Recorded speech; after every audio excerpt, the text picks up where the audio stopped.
things that I'm not. Well, it seems that I'm caught every time you remind me. You're right, take away my pride, to burn it to the ground, so we can start again. My crimes are left it to remind, to burn it to the ground, so we can start again.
We're here and there isn't even any audio dramas. That's a first in PSN history. What's also a first in our watch-along history is a rain delay, okay? I know we were supposed to be live. This was supposed to be kickoff right now. We're in a rain delay at the MetLife Stadium at the moment after the New York Jets Stadium appears to be... well, it's like a sponge out there at the minute. There's mounds popping up all over the place. It doesn't look good. But fear not, Eagles fans. Myself, Liam Jenkins, will be bringing you through all of the action through the night. All right, we've got the monster energy. It's 12:30 here. We've got some water. We've got some candy. We got all sorts. Everything we need for a big, successful stream. And more than anything of all, we got a couple of special guests. And then... we have you guys, all right? The Eagles diehards, you've been with us through every preseason stream so far. We've seen Nick Mullins stink it up. We've seen Joe Flacco stink it up. And now we get to see them both do it all over again for what could be a very important game for many of the guys on this roster. And we're going to talk about all of those and more throughout the evening. Kemp's in. We see Duck in the chat as well. Sin saying everyone to like the stream. We're on 6 already. Now, we broke a PSN record for the 2021 preseason streams last time. I think we can do it again this time. So if you haven't liked the stream already, it would be amazing if you could. Yeah, it's the best way to show support if you're not already subscribed to the channel. But, you know, I understand. It's the way it is. We've got a lot to talk about, though, with regards to this Eagles team. Why is the Patriots logo on the street? Have I got the wrong... oh, I got the wrong one up. Hang on. Wait there. I've got the wrong... I knew it was going too smooth. Bear with me, boys. Hold on. I changed it, and then I changed it back. That's very well spotted. I was tricking you all. Oh, I can't change. Oh, see now what you made me do. Now I've ruined half of what I was gonna put on. Oh no, hold on. I need to put. There it is. There we go. Right, we fixed it. We'll get to Travis Fulgham in a bit. All right. There was always gonna be something that goes wrong. There was always gonna be something. Flipping the birds are in the house. Absolutely love to see it. Watson Kent is starting for the Eagles tonight. I've heard that. I have heard that. I'm sorry, Doug. It wasn't intentional, but it's got to be done. We've got to keep you guys on your toes, okay? It's what makes PSN special. It's authentically poor in everything we do. You know, we give it a go. It's a little bit bad, and that's what makes it good. That's what I tell myself anyway when I want to sleep at night. So let's move it forward then. Let's take a look at some of these other slides I've prepared. That's not the one. No, I forgot to delete them, didn't I? Okay. Hello. That's a video. Okay. I think I've broken my OBS. Oh, well, let's look at the players to watch in for tonight. Let's go through these. Since, again, what I've realised is, like, no matter what graphics I make, it doesn't appear to make a difference. Matt Fitzpatrick has his beer. I'm wondering if that's the same Matt Fitzpatrick that is a PGA Tour professional. You never know. But let's talk Travis Fulgham. Okay, let's talk Travis Fulgham for a minute. We'll come back to this list very shortly. Fulgham, for me, I think he's on the edge of a roster bubble here. And he has to show out. He's got to ball out. He's got to prove something. I mentioned earlier this week how the Jets of all teams in dire need of edge rusher help. You know, they could be eyeing up a potential trade with the Eagles. And the Eagles, in return, could target someone like Denzel Mims, who is that big body receiver. And this wouldn't really be a problem if Travis Fulgham had shown any sign of just basic receiving. Like, we haven't heard anything from him. And then you've got Adam Kaplan on Inside the Birds trying to be contrarian to like every other beat reporter, which I'd be inclined to side with those guys who, you know, are there every day. And if it's a consensus thing between like 8 reporters and you've got one saying, nah, not here, you know, I think that Travis Fulgham is a volume receiver, you know? He's someone that we know can get the job done when volume goes his way, when confidence is at a high. He's absolutely brilliant. He's proven that, and he can be a weapon down in the red zone. The problem is that after Alshon Jeffrey came back, maybe his confidence took a knock a little bit, and then he's now in a receiving room where speed's the name of the game, where route running's the name of the game, where Aaron Moorhead has been able to bring Quez Watkins way further along in his development than I thought anyone would have potentially given credit for. And he's now not a starting X receiver because Devontae Smith is there. That was previously his spot. Had the Eagles potentially gone corner or somewhere else in the draft, then potentially. However, not the case. So now that starting X role's gone. So can he be a big slot receiver? We still don't know. We saw a flash of it in preseason. They're saying 9 for the start. They better not be saying 9 for the start, Devin. Look, it is 20 to 1 in the morning here, okay? I'm meant to be at a barbecue tomorrow, which means I'll be sleeping through the day. I'm going to have to load up on caffeine. We're going to have to go all out on caffeine, boys. My question with poor weather and shitty Jets field, I'd prefer anyone who would be counted on not play. Yeah, had this been a different scenario, I'm sure we'll get back to Fulgham in a little bit. I would rather have just had maybe the starters get a series. It's not like a Dak Prescott level scenario where the guy hasn't played football since October. We know Hurts has had joint practices. We know he's looked relatively good through summer, just maybe without the consistency. Oh God, Cam, what's the idea? Go on, hit me with it. I just think that, to be honest, this game is typically a week 4 game, right? Madden Sim. If I've only got Madden 21, no, yeah, the old one on an Xbox, it probably doesn't work anymore. So we'll see how we go. But yeah, I feel like this is typically the week 4 preseason game. So you want to get it. It's like last year's one was Alex Singleton versus TJ Edwards, right? Like, that was the big battle on the bubble. I think we're going to see a couple of those again. Like, T.Y. McGill, I didn't realize, if I'm honest, he'd been in the league 7 years. I thought he was, like, just undrafted, bounced around. I know he was with Indianapolis for a bit. But he's really upstaged Hassan Ridgeway over the past couple of weeks. So we'll see if he can maintain that momentum. We know Ridgeway, as much as I love him, only signed that 1-year tender. So he's only around for a year, and then he's free agent again. So McGill could be looking to turn some heads in this preseason finale. There was also rumors he was being a little bit... Oh, really? Yeah, I've heard that about a couple of players, to be fair. I guess it's natural. There's a trend of players having that label who, like, get starting time through the case of an injury.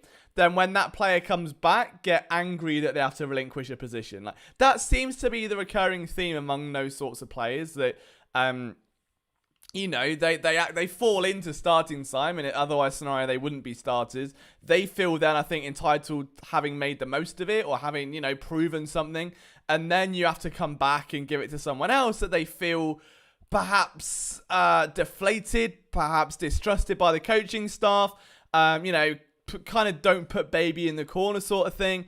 That's sort of the common denominator from what I've heard of. Like, if you look at the players within that Eagles locker room who've been given that label, they're the ones typically, like Rasul Douglas was one. John Hightower had it a bit last year. We're now seeing Travis Fulgham. All of them had been given starting roles, had flashed something, maybe not be consistent, but it's something, and had that then ripped away when that original player comes back, be it Ronald Darby, be it Alshon Jeffrey, of course, be it, someone like Jalen Reagor. So, I don't know. I think that it's worth watching. I think ego is definitely something worth noting. But under this coaching staff, it's a fresh page. It's a new era. I think a lot of that was kind of ironed out. We just haven't seen him. And I just think that there is such a breakout from guys like Watkins, Rager turning the page, I beg your pardon. Devontae Smith, in his preseason debut, looking like an absolute hero, that all of a sudden, like, it doesn't matter what Fulgham does, he's not going to be getting that kind of attention, that buzz, that hype. And I hate to draw an analogy to golf, but I feel like... you know, it's sort of like golf where 90% of the year you're going to be in your B, C, D game. Like, you know, you're below average. Nothing's really... all things will be clicking except one thing, or like 2 or 3 things clicking, then something else. Or as your putting's good, your driving's bad. As your driving's good, your chipping's bad. As your chipping's good, you know, your irons are bad. That's sort of like the rigors of an NFL receiver. And when you've got that A game for like 4 weeks where everything clicks and everything's perfect, you're unstoppable. And I think that's almost what we saw with Travis Fulgham, where there was this, I think, resounding hype around him where he'd burst onto the roster, was bodying everyone. Like, nobody accounted for it because no one knew who he was, like, frankly. And that's not an insult to him. It's just, if you're, you know, let's say the Steelers defensive coordinator, you're not looking at Travis Fulgham as the main weapon on that team, having just made the team, you know? So... then he eventually hits this wall where teams get some tape on him, and Jeffrey comes back, and by the time he does get those snaps, there's other mental attributes going on, and he's back to making a few errors, and he is making some concentration drops, and they do start to crawl out of the woodwork a bit, and he's back to that B or C game. The problem with that is if you were a former 6th round pick of Detroit, struggled to get some game time, your B-C game is like, you know, a D game for a starting wide receiver. If we're honest, like, Devontae Smith's D game is what Travis Fulgham's A game would be.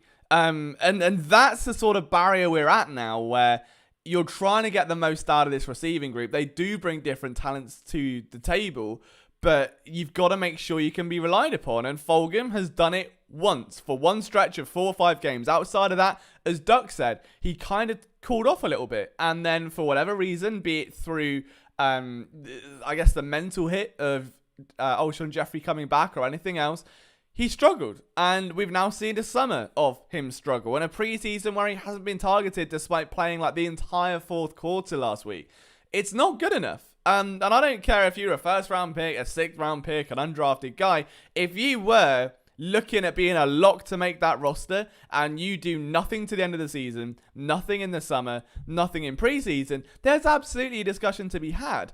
And I want Fulgham to make the roster. I think he does bring that red zone level skill set that the team would otherwise be lacking, you know? Devontae Smith isn't the tallest, most physical receiver. Rager isn't. Hightower isn't. Watkins isn't. Greg Ward isn't. You need someone. And it's not Jay Joe. We've long established that. Fulgham is that last hope, and if he's not, that's when those trade conversations potentially open. I don't think they will, to be honest, but that's when you would examine that sort of thing. What's up, Adam? How are you, man? Brian's in. Is he running both accounts? Love to see it. He's in on 2, supporting the dub. We're on 10 likes as well, boys, on a cold, rainy Friday evening. Hassan's in. What's up, man? Love to see it. Do I think Jannard Avery makes a squad, says Matt Fitzpatrick, who is not the PGA Tour Matt Fitzpatrick. But I did just want to give that shout out, because I like Jannard Avery. I think it was a bizarre situation when they acquired him. The fact that he'd had a really successful rookie campaign as a 4th round pick, then change position, sucked, then the Eagles acquire him, play him at the position he sucked at, and now he's moving to Sam linebacker, where he's got all of these uber athletic traits, where he's very, very quick. Got a lot of burst off the line. He's got some range to him. As a stand-up edge rusher, I think he's where he's going to be the most dominant. That's where I kind of view him. So he's going to be kind of standing up on that outside, rushing down, taking out screen passes, taking out ball carriers. That's where I envision him, not so much dropping back into coverage, although I'm sure he'll be tasked with it. He's going to be I think your lead Sam linebacker, or it'll be him and Patrick Johnson. So I think they both make the roster realistically. Avery should have that role secured, just because he's one of the few people that can actually do it. Will, am I gonna make a video once rain delay is over? Do you mean of the game or this? So the stream's gonna be live throughout. I won't be able to show any of the game because obviously, you know, the copyright police will come, then the channel will get shut down. I'll cry, listen to the 19th. Actually, that's, you know, that happens every day anyway. So yeah, why not? No, so there won't be game footage here, but we will bring it along, give you as much analysis as we can. In terms of video content this weekend, it's going to be light just because I've got some personal stuff on. But then through Monday and onwards, I'd like to think that we'll have, obviously this week in Philadelphia, sports will come back. Then we're going to have a Jalen Hurts film room since you guys requested it on Twitter. I think which is a perfect 10 to preseason, right? Like, let's go back, see what we've got in Jalen Hurts. I would say compared to preseason tape, but I think we've got that much to compare to, unfortunately. And then obviously from there, potentially a couple other things up my sleeve as well. Like I was going to make a video on what we should do with Andre Dillard. And let's talk about that then. Let's talk Andre Dillard for a bit because we haven't got to that yet. I haven't got him on one of my 5 players to watch just because I don't think that he's sort of worth watching. Like we know what he is at this point. That there are essentially 4 things the team can do with Andre Dillard. And each of them have their own pros and cons. It's a very, very weird scenario right now where Jordan Mailata has absolutely beat him out of the park very, very easily and secured that LT1 role. I think a lot of people expected Mailata to win that job. No one expected it to be like a cakewalk. Like, no one expected it to be that easy. Razor's Edge, I appreciate the WSB avatar, my man. I rate that. We absolutely stan it. And this is what we're going to get to, Matt. So you mentioned a very good point there. There are 4 options you got with Andre Dillard. Because not only did he, like, lose dramatically to Jordan Mailata, he's also got 3 years left on his rookie deal. Jordan Mailata is essentially in his contract year. So the Eagles are either going to play what Harry Roseman does and jump the market. And I'll get to Nick's call in a minute. Give me a sec. All right. We'll bring on Nick Farrier. Hold on. Give me 2 seconds. I'm going to try and set this up now. Hold on. Give me 2 seconds, Nick. I'm going to have a little ramble on Andre Dillard, and then I will magically introduce you to the power of broadcasting. I don't know if you can hear me or not. But we'll hope you can. All right. So it's about to Andre Dillard really, really quickly. So Jordan Mailata is going to be a free agent at the end of this year, okay? If the Eagles jump the gun and sign Jordan Mailata to a contract extension, Andre Dillard's kind of gone. And you've then got some options of do you keep him around as long as possible as a backup who's cheap, potentially groom him like they did with Halapoulivaati Vaitai, just to a much more embarrassing degree. Hope to ship him off before he leaves in free agency and signs that $50 million contract. The problem you've got then is one of ego of both GM and player. If you've got a former first-round pick who's going to feel marginalised, that in his eyes, you know, he played a rookie year pretty good. Had an injury, was forced to play right tackle. Injury year 2. A bit of a bad summer year 3. It's not like it's the end of the world yet. He's still young in his development. He'd want to start somewhere. It's then down to the Eagles to move him on or keep him. The second one, as Matt says, is do we try him at guard? I think the problem you've got there is that tackles who typically move inside are going to be guys who have terrible footwork but are super strong. Reason for it is you're now playing against 350 pound guys, absolute maulers who will rip through you like a bear through meat, okay? Andre Dillard is the opposite of that, okay? He's someone that has lightning footwork, moves like a gazelle, lacks power, and gets beaten on ball rushes quite a lot, and gets overpowered quite a lot, and struggles to have his weight, like his shoulders over his knees quite a lot. So he's almost like if you put him at guard, he's sort of already like a bit of an oversized. He's definitely more of an undersized tackle than an oversized guard, and that's the problem. Whereas if it was the other way around and he was like an oversized guard, it's a lot easier to move him inside. But he is so light, he is agile, and that's sort of not what the Eagles need from that. The other thing they can do, and this is going to be the most heartbreaking one to talk about, is they look at the cap picture and they say, all right, we do have money tied up in Fletcher Cox. We do have money tied up in linebackers or other positional groups. And we go, we can't afford Jordan Mailata. He's going to command top 10 tackle money in the NFL. We've got Andre Dillard for 3 years. We lean on him. We lean on Jeff Stoutland, one of the best coaches in the game. And we let, Jordan Mailata walk into free agency. And we ride Andre Dillard. And that, as gut-wrenching as it is, please don't shout at me. It's plausible because it's Howie Roseman and he doesn't want to admit that his first round pick was a massive mess up again. Dillard is going to want to prove himself as a starting left tackle. Mailata, if you can't pay him, that's the easy way out. It's the easy way out is to kind of get the most out of him now and let it. I don't think that happens. I really don't think that happens. I want to be clear, but you can't write it off. And on that note, we will welcome in Nick Farian, our Eagles writer, man of the hour, to kind of get me through what's going to be a very long night. Nick, how are you today? I'm pretty good. Can you hear me? I think so. Yeah, with a bit of luck, yeah, it should be fine.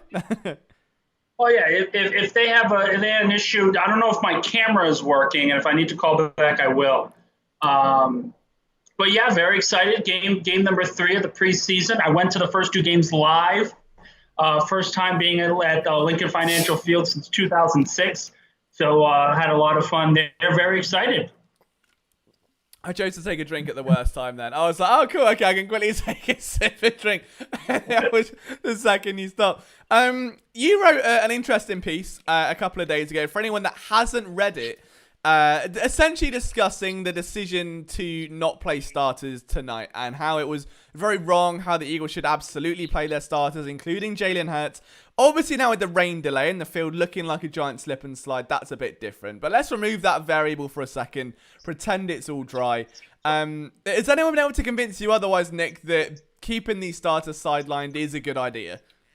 No, here's why, and I'll preface, you mentioned it, there's 3 prongs to this point. The first one, if it wasn't raining, if there wasn't a torrential downpour, I would have said absolutely play them. They should at least get a quarter, maybe even if it's 2 series, get them in game action. But the rainstorm, I changed. The opinion has to change because there's no reason. If you look at some of the clips that were going on at MetLife Stadium, it was downpours and there were actual turf bubbles on the field. So it's not a safe environment. It's not worth trying to play them. So that opinion has changed because of the weather. But let's say it's shiny, it's no rain out, there's no chance of rain. The Stars absolutely should play them for 3 reasons.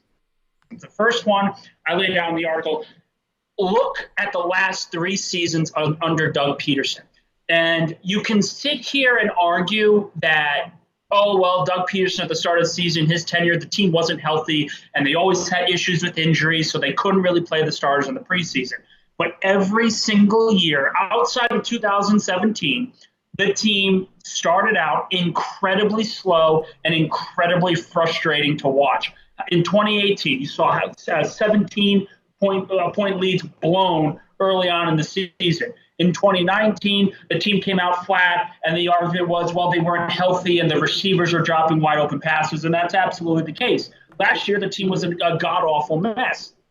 If you play in the preseason, and we have seen that it works, the evidence is there. In 2017, when Doug Peterson played Carson Wentz in the starters, they came out and played great football to start the season. They started 10-1 and went on to go to the Super Bowl. There's evidence to show that if you play your stars in the preseason, they have the game experience. They are ready to go when the season kicks off. And that is all we ask. We are looking for potential. We are not looking for a championship team this year. I think we have to keep that in retrospect. This isn't a team that we think is going to win right off the bat.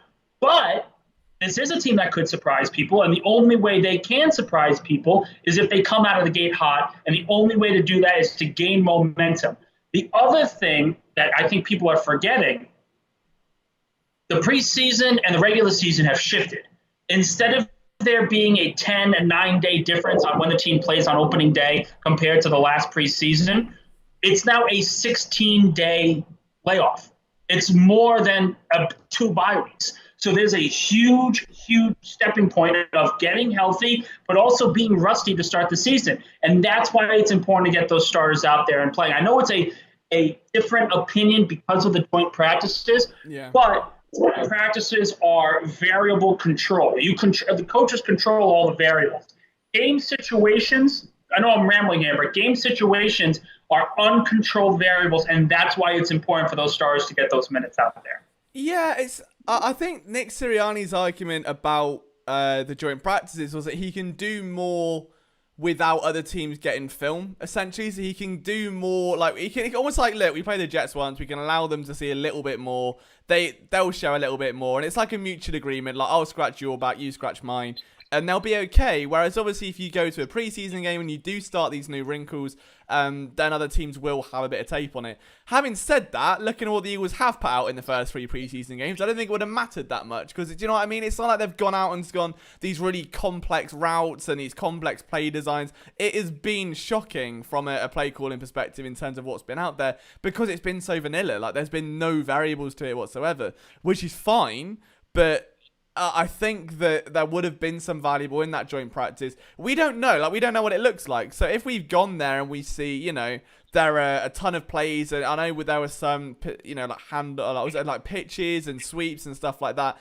Even that's an upgrade over whatever we've seen over the past 2 weeks from the offense under Mullins and Flacco, which, again, has just been so linear of just curls, comebacks, and that's it. There's been no real variation to the offense. So if there is more chance of getting these starters dialed in terms of the scheme in these joint practices, then maybe there's not as much weight that goes into that. That would be my counter to it, at least. And I think we had that chat as well in that discussion. And there really is no right answer, because they could go out there and play in the 3rd preseason game and a player gets hurt and this all goes to crap. And it's like, well, why the hell was he on the field? Yeah. That obviously happens. But I think Ike Reese even said it on WIP in the pregame show 2 weeks ago against Pittsburgh. And I really took that to heart, where you can't play and sit players because they might get hurt. They might do something bad. It has to be you're going out there and you're looking to perform. Now, I will say against Pittsburgh, when Jalen Hurts was on the field, he looked very good. The offense, you know, was moving the ball down the field, granted in a very vanilla scheme. And I think a lot of people are okay with that. They're okay with the role players and the bench players and the roster bubble players struggling, because the offense isn't really showing anything. It's just basic curl routes, it's stretch plays, it's the basic principles of an offense. But at the same time, you want to see sparks. You want to see the little bits and pieces of, okay, they got something here. Okay, they got something here. You've seen that with a couple of rookies this preseason. You know, the running back specifically. I'm trying to remember the defensive tackle, Williams. But he's had a very good training camp as well in the preseason. I'm blanking on the name. It's fine. I keep rambling, but there's different flashes for a lot of these different younger players, and I don't think, specifically when it pertains to Jalen Hurts, I don't think he has shown or should be given the opportunity to say, you are the man, you are allowed to sit throughout the preseason. I think it's very important for him to get these reps to prove to the team, to prove to the fans, this is my team, this is my city, I'm going to take you guys to the next level.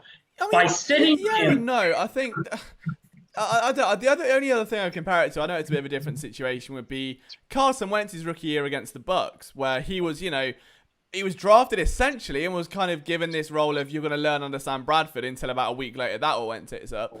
But at that point, he came in against the Tampa Bay Buccaneers. I know he got injured, but that was, all right, well, that's enough. He's ready to come in and start whenever and roll through.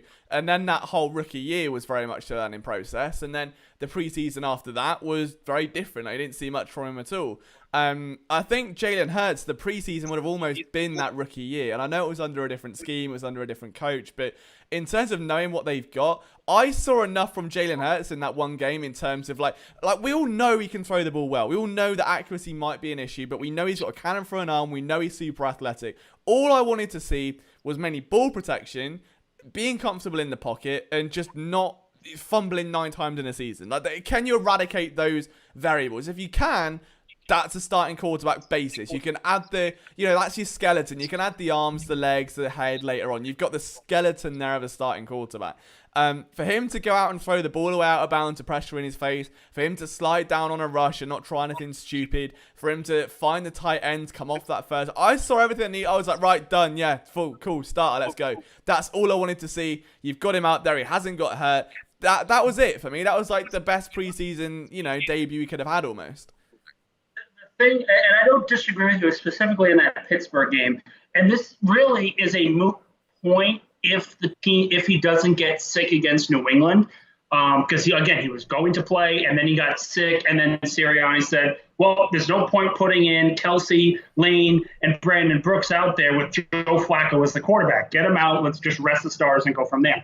And I understand that there's a point to that where the starters would have played the second preseason game, and that sort of makes the third preseason game, well, okay, they'll just treat it as, in the past few years, as the fourth game where they don't play at all. And to that extent, I understand. But it's one of those things where, yes, the team is as healthy as I have seen them over the last 5 years when it comes to injuries before the regular season has started. But at the same time, you also have to recognize that the coaching staff has done a good job. Everyone's done a good job. There's clearly a new program designed to limit injuries going into the season. There have been shorter practices. They've been more efficient. They've been more organized than in the past few years with Doug Peterson, as reported by multiple reporters. So you can't be fearful of an injury. These players have to play to get reps. I'm not sitting here saying play Brandon Brooks, play Lane Johnson, play Jason Kelsey. But Jalen Hurts is not a 5-year vet. He has a lot to prove this year outside of just, don't fumble the football and, make the smart decision and throw the ball away. Yeah. No, I fully get what you're saying. I do fully get it. It's an interesting one, and it's one of those weird, I think, debates where it's very rare in Philadelphia sports, but both sides of the coin make sense. And you don't get it very often. But we do have preseason football. It's on our screens. They're not playing in a swamp as far as I'm aware just yet. Eagles and Jets have kicked off now. I don't know where your stream's at, Nick, or if you're ahead of me or behind me. But I'm happy to have you on. Happy to roll through it. And the Eagles offense will be on the field first, which is terrifying. Yeah, my stream's ahead of yours. It looks like the starting receivers are in, along with Boston Scott, Flacco in the backup line there, and Scott just made a catch and got absolutely walloped. Yeah, so you're going to have to give me that lead broadcasting, and I'm going to have to do the color commentary afterwards and try to fill in all the gaps, I think. Liam, I got to – so are you seeing my face at all? No, so the camera's off, but to be fair, it saves me messing around with the Skype camera to try and fit it in the screen. And, no worries at all. No worries. It's alright. You can stay if you're in your pajamas, if you're lying in bed with Cheetos everywhere. That's fine by me, mate. I just need to make sure that the public can hear me. As long as they can hear me, I am. Yeah. I've not been that cruel. I've not muted you.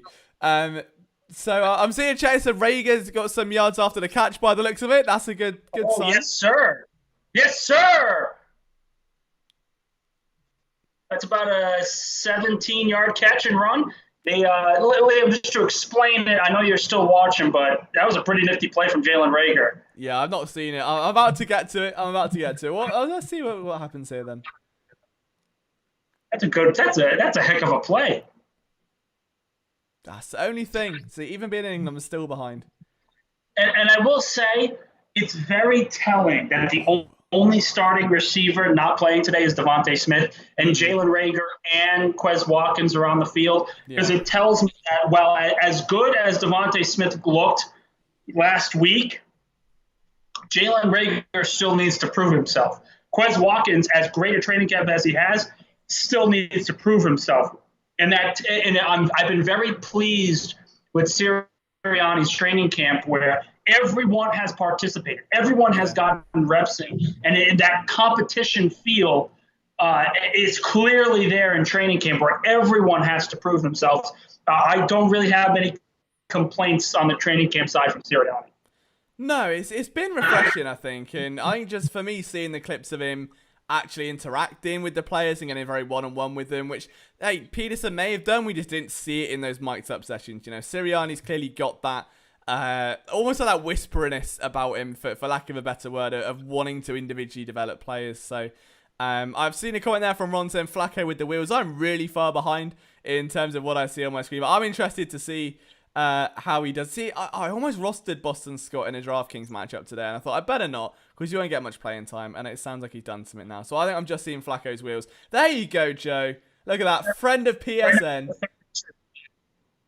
Oh, that is the most Sam Bradford play ever. There is something about an Eagles quarterback wearing the number 7 that just... He's going, oh boy, big play, Scott. Oh my God, what a move. Oh my God, what a move. Was it highlight worthy? It was highlight worthy. Boston Scott wheel route, Darren Sproles-esque touchdown. Shimmy the guy's underwear is still at the 40-yard line. Oh, wow. I've missed that. Okay. That's a great play from Boston Scott. All right, sit him. We don't need to see him anymore. Has he scored? Yes, he did. 49-yard touchdown catch. Oh! Ooh! Oh, I didn't start Joe Flacco at quarterback. I hate my... Oh, Liam. I should have started Joe Flacco. I almost did, and I didn't. But that was saucy. All right, good news. Oh, and I rostered the Jets defense. The one time the Eagles actually score. Oh, I'm a nightmare. But let's come. I mean, Boston Scott against New York just seems to be a vibe. I'm literally tweeting that out. I said Boston Scott terrorizing the state of New Jersey and New York forever. Oh, that's saucy. That's a heck of a play. Kent picked the wrong running back into. I picked the entire wrong team by the looks of it. I would have had. Liam, it's shocking. Oh well, it could be worse. Well, the good news is Jake Elliott made an extra point, so that's fine. Jake Elliott's had let's be fair. He's had an excellent preseason. Yeah. He started out slow, but in the Patriots, Patriots game looked pretty good. The Steelers game, I think he hit a 50-yarder? Yeah, I think so. Yeah, he must have done. I've just noticed there as well, Alex Singleton is not suited up, which the guy played the entire 4th preseason game last year, and I think that's such a nice, contrast to look at how far he's come. So, big up Alex Singleton. We love to see that. Oh, I'm happy. I'm trying to live tweet at the same time, but yeah, that's nice to see. I'll tell you what I did notice as well. Brett Toth starting at tackle. That's interesting from an Eagles perspective. I wonder how much game time he's going to get today. I'm very much getting he's not the next Mailata in terms of ascending to that level that quick, but being the next project tackle. I feel like that's the one they're keeping under the radar in the same way they did Mailata. Obviously, Army graduate, was given the go-ahead to come and play in the NFL, has been with the Eagles essentially ever since. It's nice. I think that he could be that next guy. Who was this Liam again? Sorry. Brett Toth, the tackle. Oh, yeah. Yeah, they said they liked just from reading on the reading the different reporters, tweets at practice, they've liked what they've seen out of him. You're absolutely right with Stoutland and just, developing him. But I think that's, you mentioned it briefly before I jumped on about the difference between Mailata and Dillard. And to me, no matter what happens within this left tackle business, whether they re-sign Mailata, whether it's Dillard, it doesn't really matter. It just looks so poorly on Howie Roseman for a number of different things. Howie Roseman will not and should not get credit for discovering Mailata. Who should get credit for Mailata is Stoutland. That's the only one who should get credit out of this. Howie Roseman, I think, takes full blame for Dillard because he's the one that traded up for him and then picked him and said, you are our next left tackle. You are the next Jason Peters. But in reality, he hasn't been that way. He went analytics instead of actual skill and what was on the actual tape. Yeah, but it's one of those, isn't it? It's the same time where you look at the other undrafted free agents that they've picked up with guys like Cravon LeBlanc, Boston Scott's obviously another one they poached off the Saints practice squad. There have been a few players over the past few years that are towards the end of that draft board, the undrafted guys. Alex Singleton, TJ Edwards, both obviously came in undrafted. There seems to be this ability to really hit on those picks. Greg Ward, another one. So I would say it's kind of 6 to 1, half dozen of the other. That there does seem to be a real consistency of hitting on the lower ones. It's just they don't do it that often. In terms of someone like Mailata, it's the higher ones they can't seem to get right. The lower ones they'll just hit for days. Really quickly, Jets have the ball first First play was like a 4-yard run. Listen, I'll say this, and I think it's an unpopular opinion. I was at the game against Pittsburgh. I was at the game against New England. Even with the starters, I have been a little worried about the run defense. I understand the number one defensive line. You have to think that they'll be fine on opening day, and they're not really trying against Pittsburgh. But Pittsburgh had a lot of gaping holes throughout that game when you look back at it. And it's not to say that I'm worried, but it's something that I think needs to be taken into consideration, especially to start the season, because I do think opposing teams will look at some of this tape and say you can run on the Philadelphia Eagles this year, unlike other years where they've been so good against the run. Yeah, I mean, the one caveat to that is the swarm tackling that we've seen. Like, there seems to be a real team effort of, as soon as there's contact made, everyone from that defense will collapse into the ball, which we haven't seen entirely under the Jim Schwartz era. But back to your original point, like a few moments ago about the starters getting preseason reps and stuff. Tyreek Hill's just scored a touchdown for Kansas City, and I mean, if he's playing tonight, it's one of those, isn't it, where if someone like Tyreek Hill is being allowed to play a series, then you'd like to think that someone like Jalen Hurts would also be. But again, it's down to Sirianni. We'll see how that choice bodes in the coming weeks and stuff. But I think the run defense struggling as much as it has it's also got to be attributed to the fact that the Patriots sliced them up with a running back, but also had 120 yards in the opening game of preseason.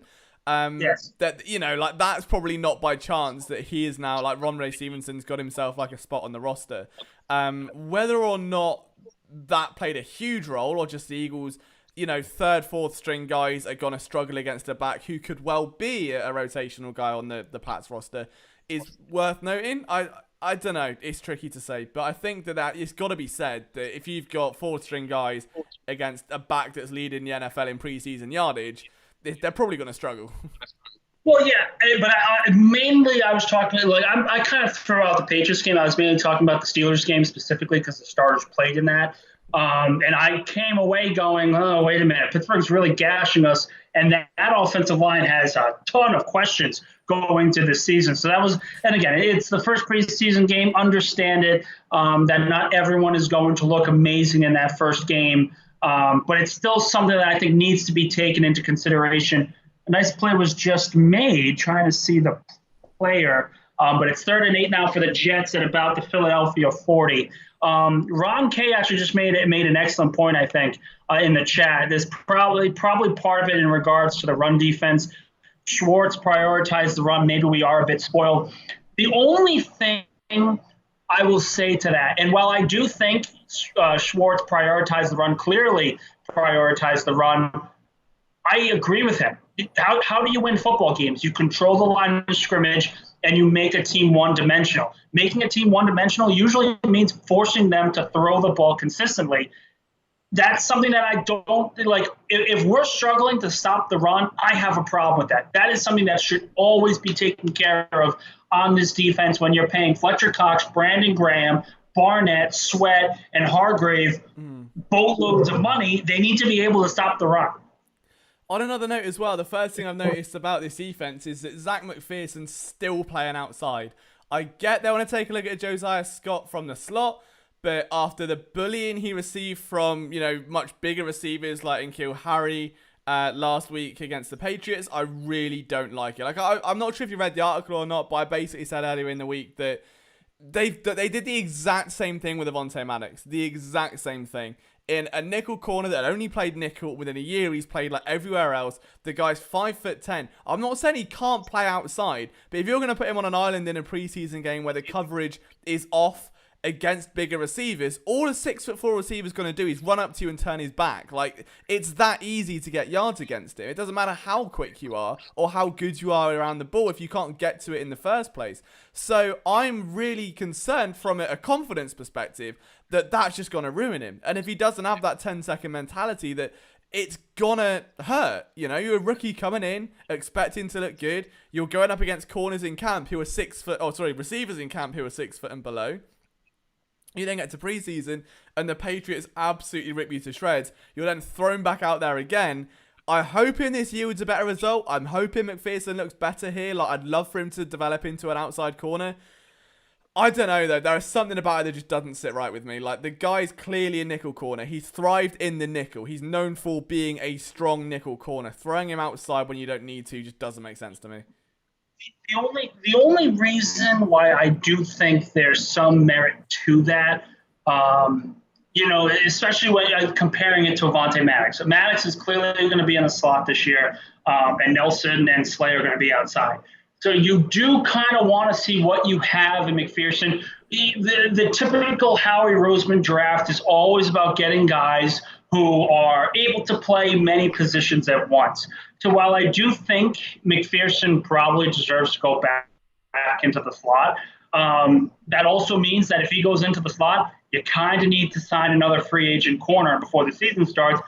Because what happens if Slay or Nelson go down week 1 and you're playing the Chiefs, Bucks, 49ers, and Cowboys with Kayvon Seymour or all these other guys playing? Put some respect on Seymour's name, Sunshine.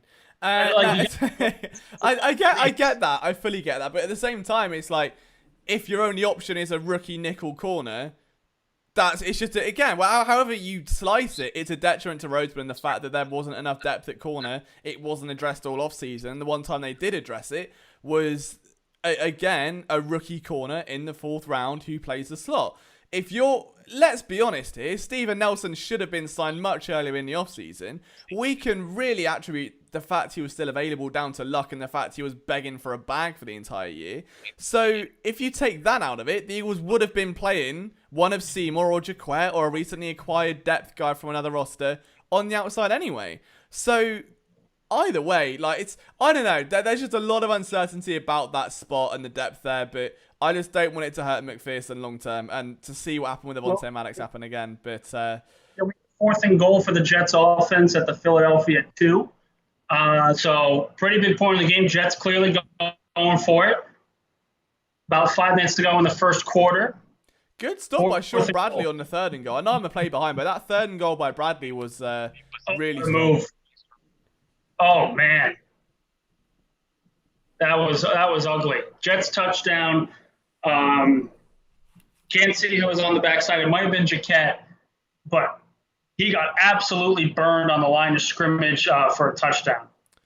Are we going to have to end the stream? Was it that bad? We have to end the stream now. All right, boys. Cheers. There goes there goes that. He got absolutely toasted. Let's have a look. Yeah. Oh, wow. Michael Jaquette was that Mims with a touchdown as well? I can't be dealing with that. I couldn't tell. It's so difficult to see it on my screen. I'm streaming on one computer, watching it on another. But that was ugly. Oh, that looks like... Oh, no. Okay, it wasn't Mims. I can survive. Never mind. But, look, jeez, he got bullied. Okay, that...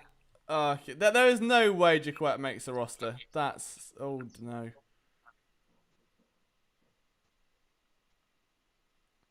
Whoa, that was ugly. As ugly as the Boston Scott run was for the Jets. That leveled it out. That leveled it out.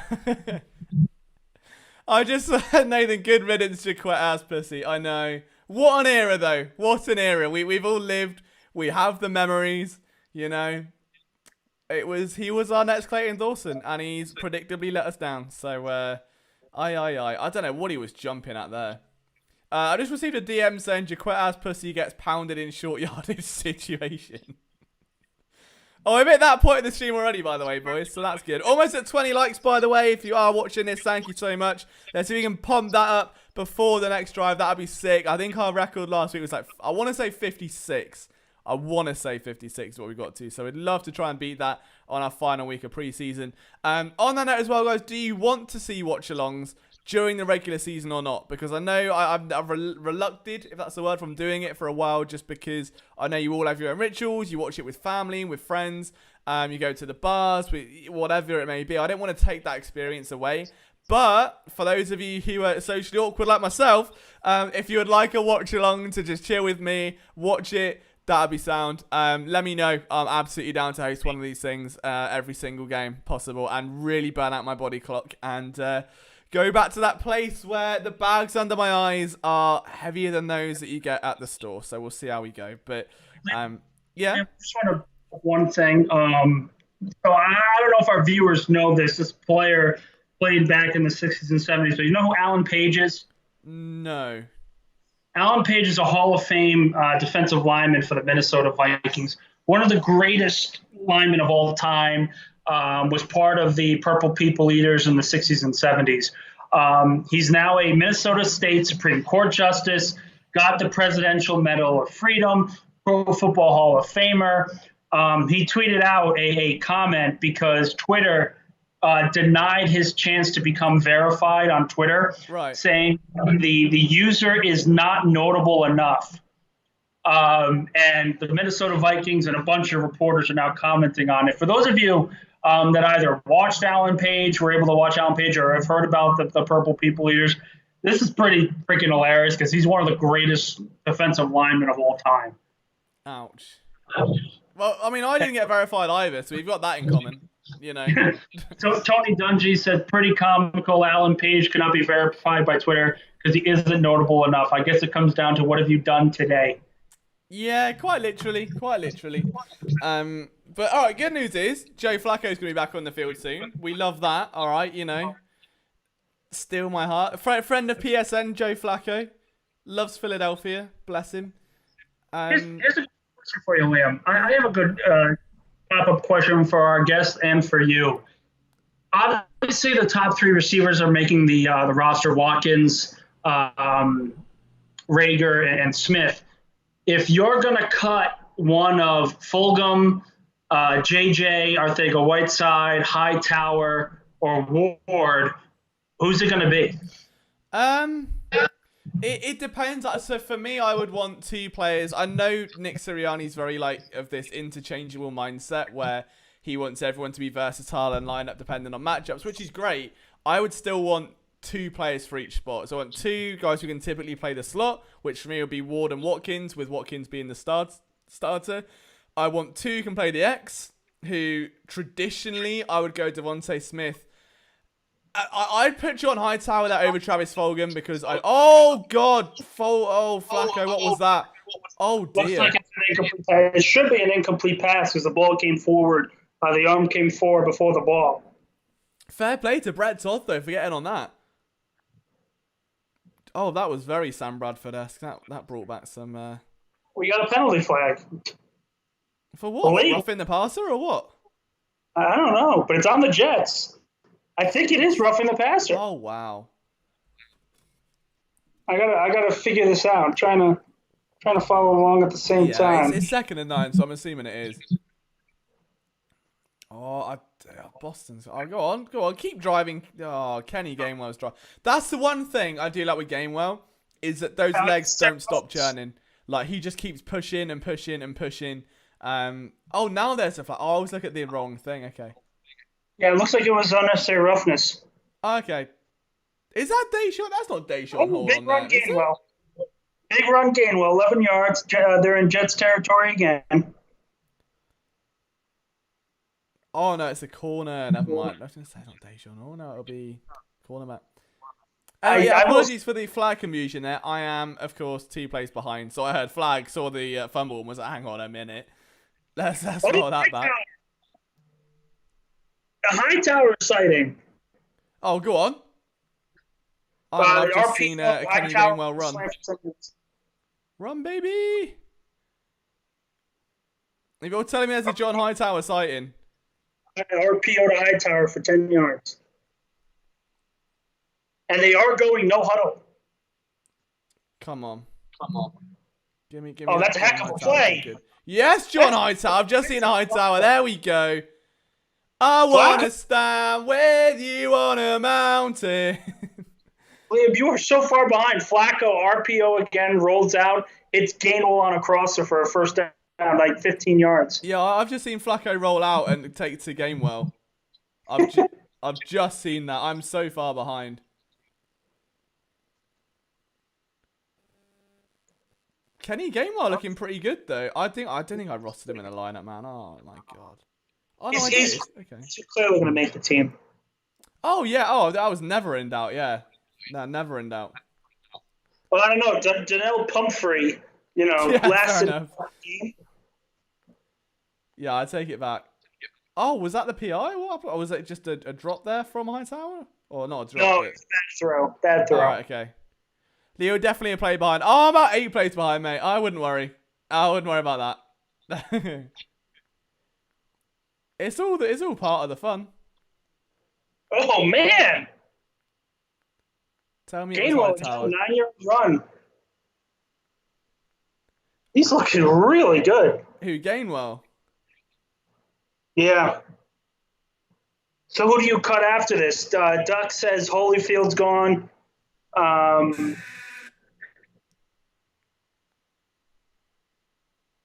and 1. Gainwell first down to the 10. Yeah, I'm literally a play behind now. I will say this, just for the viewers that follow me along. I know there's only like 2 of them, but moving into the new house tomorrow, I purchased NFL Sunday ticket. I am not missing another Eagles game for the rest of my life. Love to see Very it, man. excited. Love to see that for you. So I know Kenny Gainwell's showing a lot of praise, and rightfully so. He's looking really good between the tackles, which for me is quite important because as bad as it sounds. What? Hightower catch 1st and 2nd and goal to the 5. Oh, I love him. Oh, he's back. Oh, I love him. This is not a drill. Kenny Gainwell scored a touchdown. Oh, it's all coming together, boys. Look at Hightower. Look at him go. And he didn't even drop it. He didn't even drop it. Oh, what day. Yeah, man. Gainwell's looking good out there, though. Like, really good. Sure. And I get it's against the Jets, but as a rookie, you're looking for flashes. This is exactly what you want to see. Yeah, he's done it 3 weeks in a row as well. He can't ride that off. He has been really, really solid. I'm guessing I'm going to get to see it now. Gainwell's generational. Oh, that was so nice. Wow. Fair enough. That was naughty.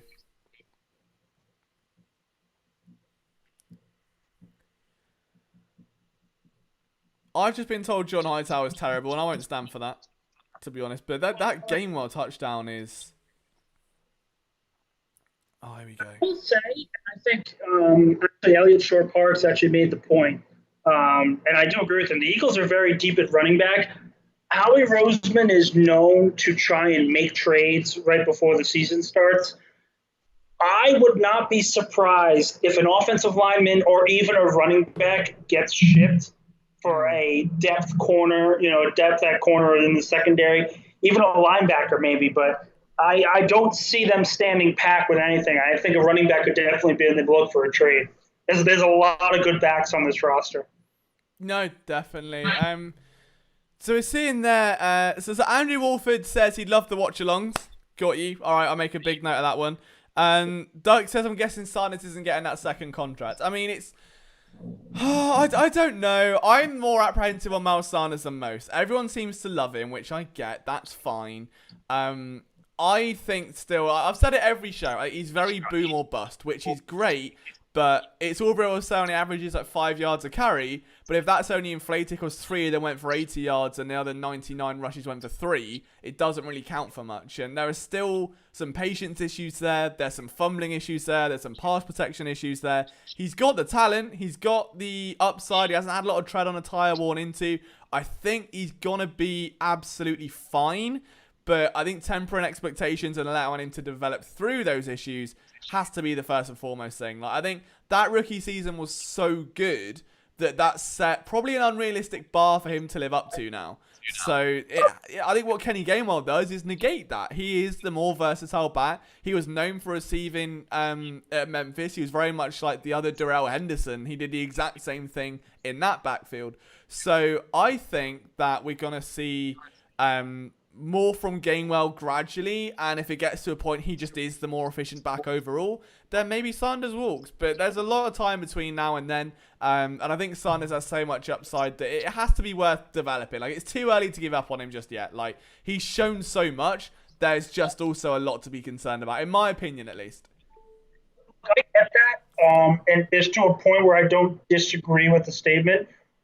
But I do think it's also fair to point out the very legitimate case that if you don't give a second contract to Miles Sanders, that looks so poor from a front office perspective. Because again, this is a high draft pick in the second round that you are letting walk without any trade repercussions on there. I'm not sitting here saying that they should pay him Zeke Elliott money because he clearly has not shown that extent to this point. But I will say he needs to be able to win in the National Football League. You can't overpay for a running back. You can't pay $15-20 million for a running back and then neglect other positions. So if there's another running back that comes a little bit cheaper, or even if Gainwell comes in and plays really well and comes in the cheap when his contract comes up, that is good to have. It's better to have a running back by committee than a number one back. If you can tell me right now what team over the last decade and a half has won with a number one running back outside of Marshawn Lynch and the Seattle Seahawks, because I think he's really the outlier, you can't.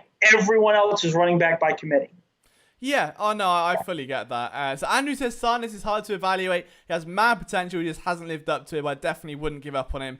If anything, just don't pay him as much and lower his role. I think that's it. It's very much going to be a case now of seeing Sanders is like here, Gainwell's like here. If it just turns out like look at what happened in Indianapolis last year. They sustained a huge injury to the guy that everyone thought was the main stable in that backfield. Jonathan Taylor puts together like a top 5 rushing season. All of a sudden you're like, oh, fair enough. All right, we'll roll with him. And no one seems to care because it's such a clear night and day contrast. It's a similar sort of thing, I think, with Miles Sanders.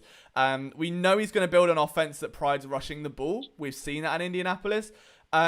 We just have to see it. We just have to see what he can do. I will say, again, saying exactly why the important part is if Hurts pans out, we can really fill holes.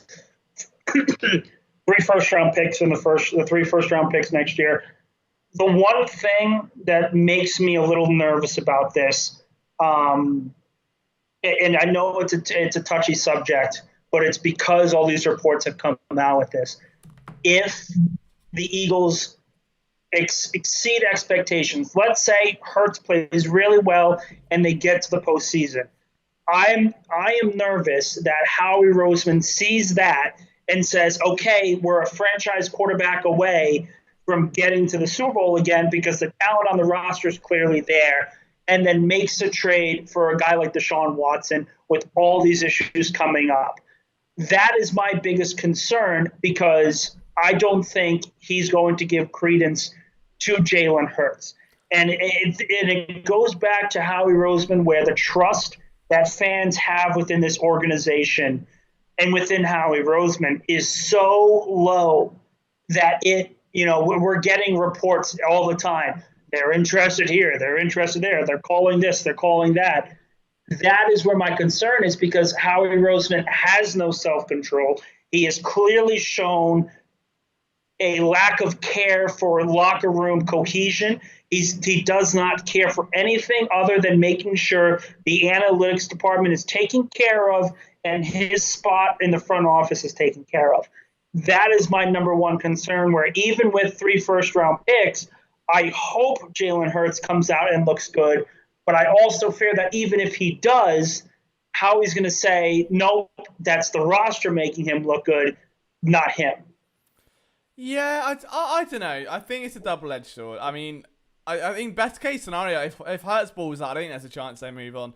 Also, just for the Deshaun Watson stuff, I highly doubt, if I was a betting man, which I definitely am, I'd put a lot of money on him not playing football in the midterm future at least.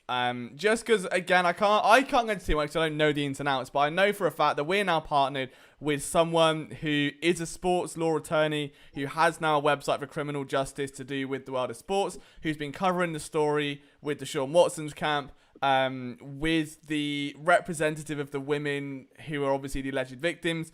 And there's been so much more to come out of this apparently still that it's just not on the cards. Like, football is the last thing for either party's concerns right now. So all the rest of it at the minute, I can promise you, is just clickbait. from what I understand after what I heard recently the other day, like I said in the group chat, I mentioned it just to be dead honest with you guys, that like there's more to come out with Deshaun Watson.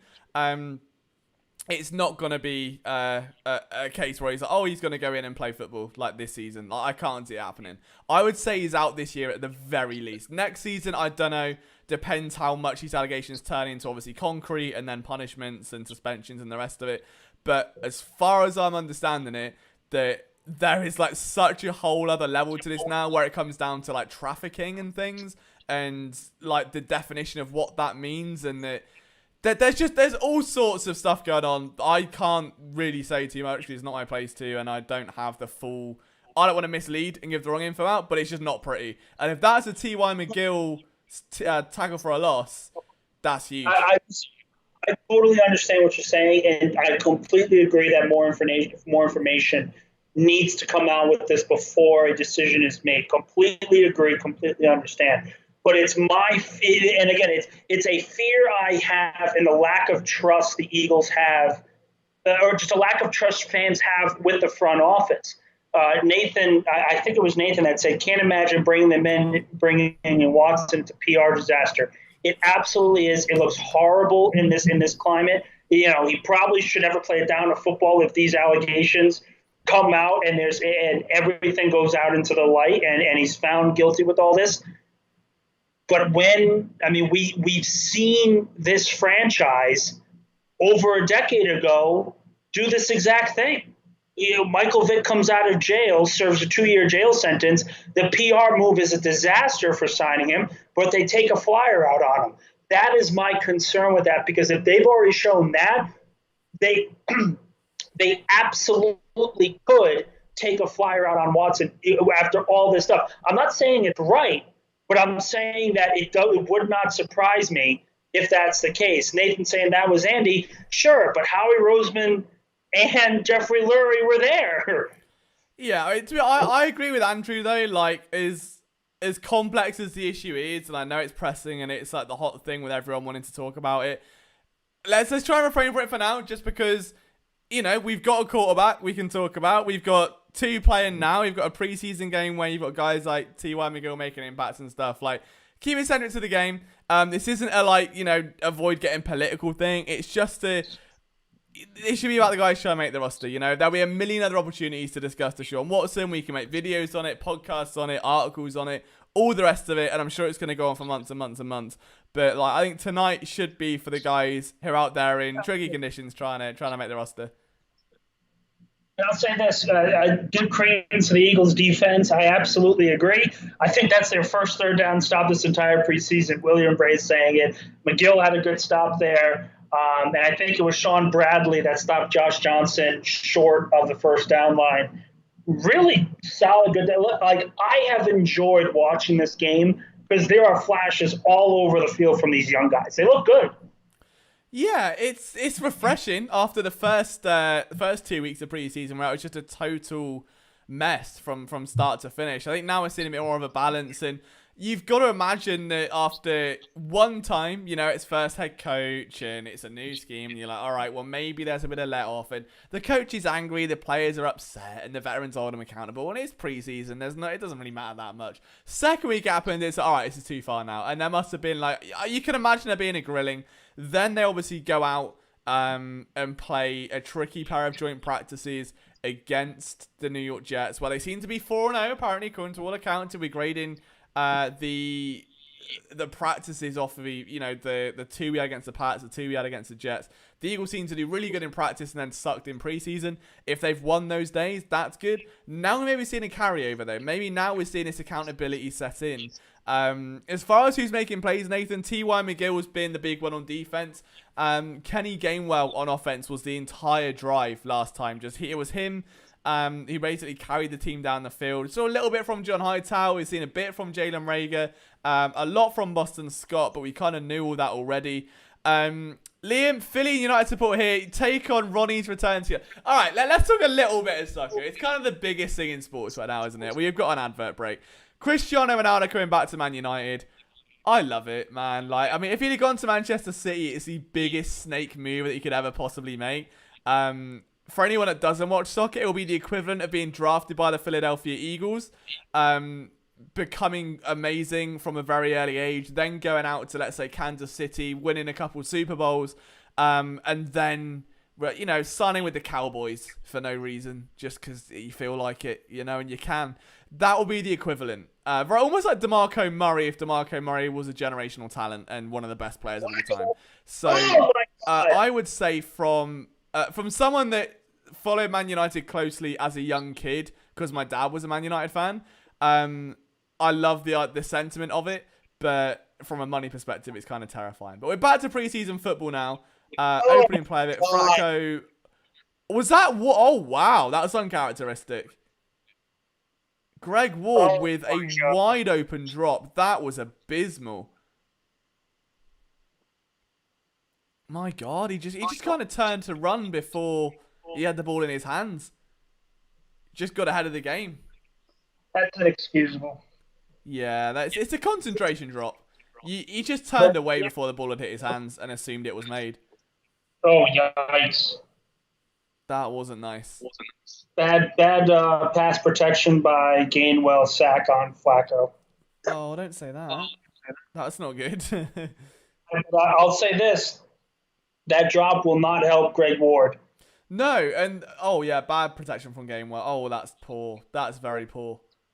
He'll learn. You've got to wonder, though, if we're talking about that Greg Ward drop and it being uncharacteristic, is he under pressure to make this roster? Like, is this the first time he's feeling that in a couple of years where, you know, if the team do keep Travis Fulgham and use him as a big slot, it's basically going to be one of him, Hightower, or we can assume J-Jaw's already out of it. If they keep 5 wide receivers, which they might do, the blessing that he does have, and I will go out there and say this on record, is I think there's a much better chance he makes the roster than how Tyree Jackson won't.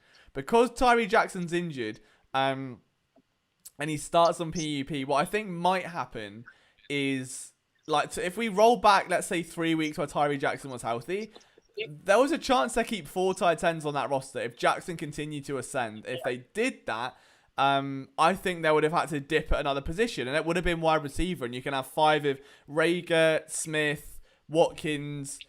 I would argue probably Fulgham would be the next one, and then Hightower, and then Ward could be on the outside then. With Tyree Jackson out of the way, they have to go 3 tight ends. I could see him keeping him around. I don't think it's as scary as it would have been.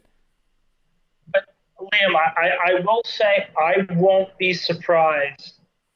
And yes, they're going to keep 3 tight ends on the roster. It's clearly going to be Richard Rodgers.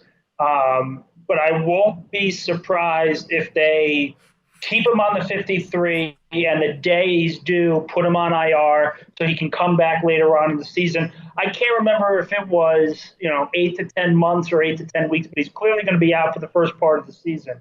But the one thing that I will say, and I think Howie Roseman's guilty of it, clearly guilty of it, and I think a lot of people are, you can't make roster decisions based on performances from past years. If this is a new regime, Greg Ward has to be able to make that catch and earn his spot. It's not based on what he did in 2019. Dude, I've got to quickly cut you off really, really super quick. So No Pro Sports, bless him, has donated $50 to the channel, man. That is incredibly kind of you. Like, you didn't have to do that at all. Thank you so much, man. Like, that level of love that you got for PSN is everything. Like, thank you. Like, we all seriously appreciate that.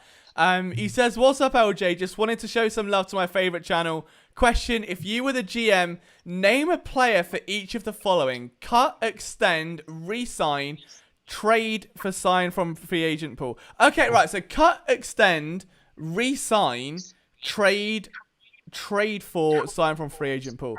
All right. So I would, if I'm cutting a player now, you have to get kind of easy. I'll make it difficult. I'd cut Michael Jacquet. There we go. We'll get rid of Michael Jacquet. I would extend Jordan Mailata. That would be the easiest position. That easy if it was me right now. That's the first move to make. Forget Dallas Goedert, who's still got question marks. Forget Zach Ertz, who's had question marks. Forget Miles Sanders, who has question marks. Give it to the guy that has given you nothing but concrete evidence he's the future at his position, and give him everything he wants. Like, I would just get it. Jordan Mailata, like 5-year extension, make it happen. As far as a re-sign, I guess that would probably be my larger. But someone that's a free agent next season, I don't know. Actually, because that draft class was woeful, I'd probably. I don't know. I don't know who the next free agents are. Do you know, I would end up. I'll tell you what I would do. I would re-sign Steven Nelson. Trade Darius Slay. There you go. There's a wild card for you. I'd get Steven Nelson on a bad deal that's like $5 million if he plays well this year. I would trade Darius Slay and his contract away. I would draft Mr. DBU from LSU coming out next year. And from a free agent pool, I don't know who's a free agent right now, but I would also trade Derek Barnett for Denzel Mims right now. So hopefully that answers a lot of them. That's what I would do. Do you want to take on that challenge, Nick? Do you want to give it a go? I mean, let me try this. So here's what I would do. I'd cut JJ Arcega-Whiteside. I think I'm sick of watching him. I'm sick of him holding a roster spot for someone more deserving. And I think it's clearly Howie Roseman at his worst. And then extend, of course, it's Mailata. The answer will always be Mailata. I love what I saw last year from him. And I think he was one of the lone bright spots last season. And then the re-sign, I would go Goddard. I think he's integral to the team, and I think Zach Ertz is definitely gone next season anyway. So I think Goddard it's very important for him to be re-signed. For trading, it's a great question. And to be honest, I'm going to throw one out there, and I think if he has a good season, I think he needs to. I don't know the cap implications, but I think it needs to be done. Fletcher Cox. Because that contract is an albatross. I think he's going to have a good season. He's had great seasons, of course, and you always want to get rid of a player a year before his prime. And I think this is an excellent time to get top dollar for a still very good interior defensive lineman in Fletcher Cox. I know it's a hot take. I know a lot of people won't like it. But I think if you're looking for a full rebuild, a full restructure of the roster, you have to start with some of these older players. You're not going to get a lot from Zach Ertz anymore, but you are going to get a lot for Fletcher Cox. I will say that. I fully agree. That contract is a nightmare. Looking at if you want a horror film, okay, forget, let's say you get to Halloween, you want to treat yourself. Forget Nightmare on Elm Street, forget the Amityville Horror, forget The Conjuring. Go on Spot Track, okay, and search Fletcher Cox. Go on his contract and look at what he looks in 2023, and it is not pretty. It's not pretty.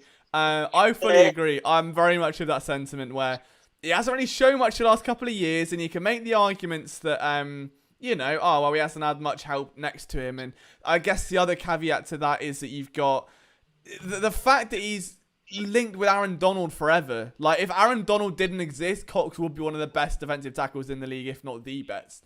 The fact Aaron Donald is an absolute freak of nature and Cox is held to that standard doesn't help when you see him doing things that,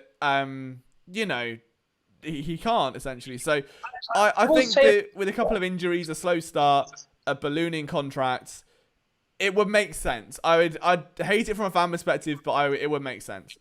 I will say I think Fletcher's he's a Hall of Famer anyway, because he's the second best defensive lineman of this decade, interior-wise. And I don't think that just because he plays with Aaron Donald doesn't mean he's not plays in the same time period as Aaron Donald. It takes away from it. But I do think that you're not going to get as much from Zach Ertz as you will Fletcher Cox, and that's why I say that. One player I say to trade for, and I don't really know, it's very difficult to tell, what players are going to be on the trade market next year. But I would absolutely love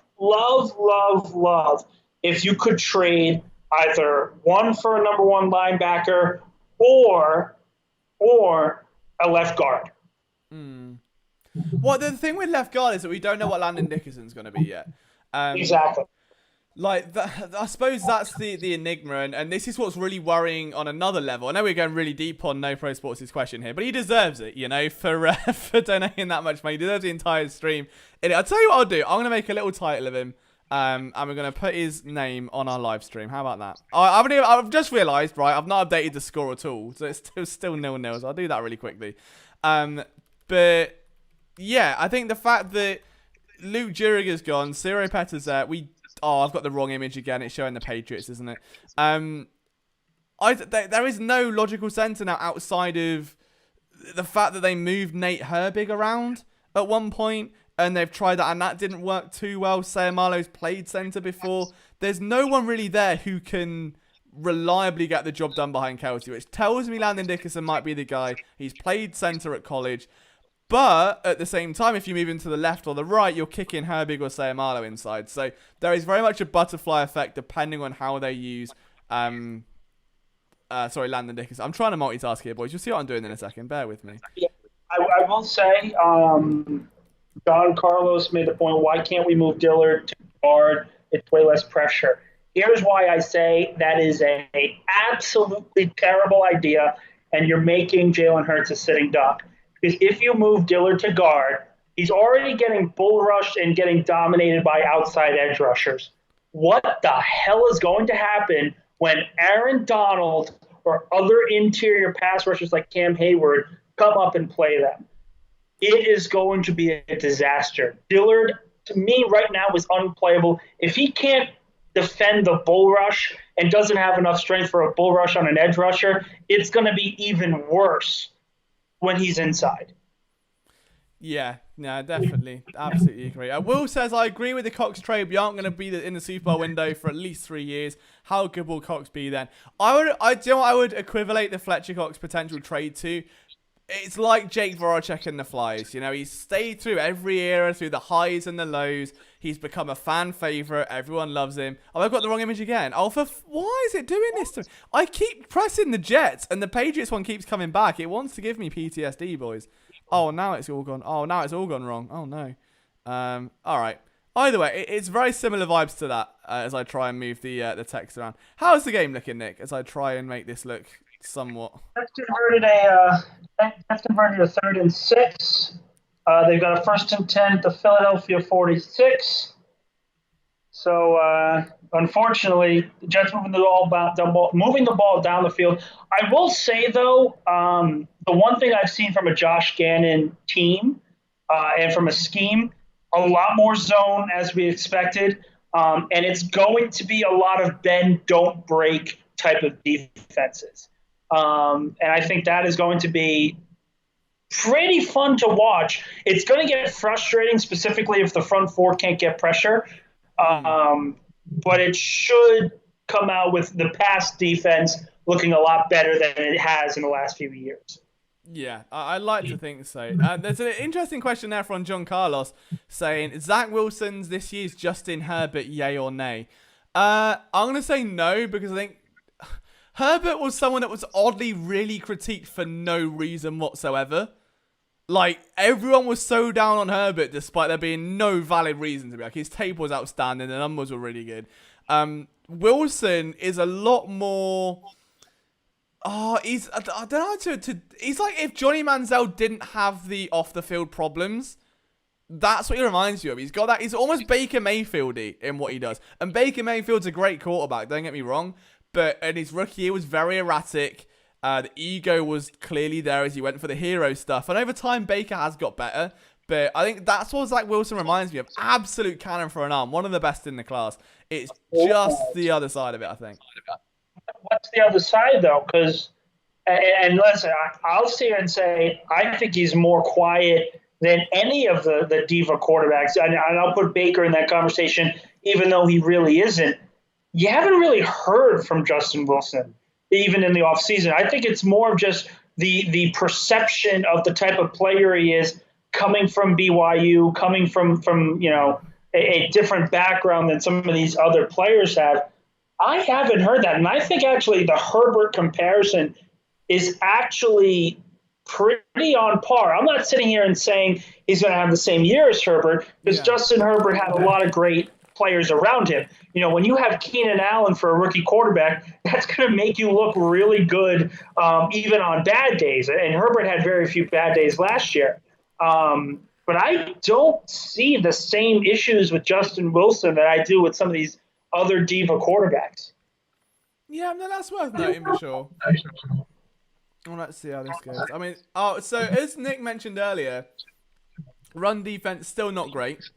Is that Josh Adams? Right? No, it's not, is it? Yeah, it is Josh Adams. The Eagles, leading rusher in 2018, Josh Adams. Yeah, that's part of the confusion that I have, where the Eagles went into that season needing or could definitely use a running back. Kamara, all these different guys coming out there. They drafted Donnell Pumphrey for no reason whatsoever. And what happened after that?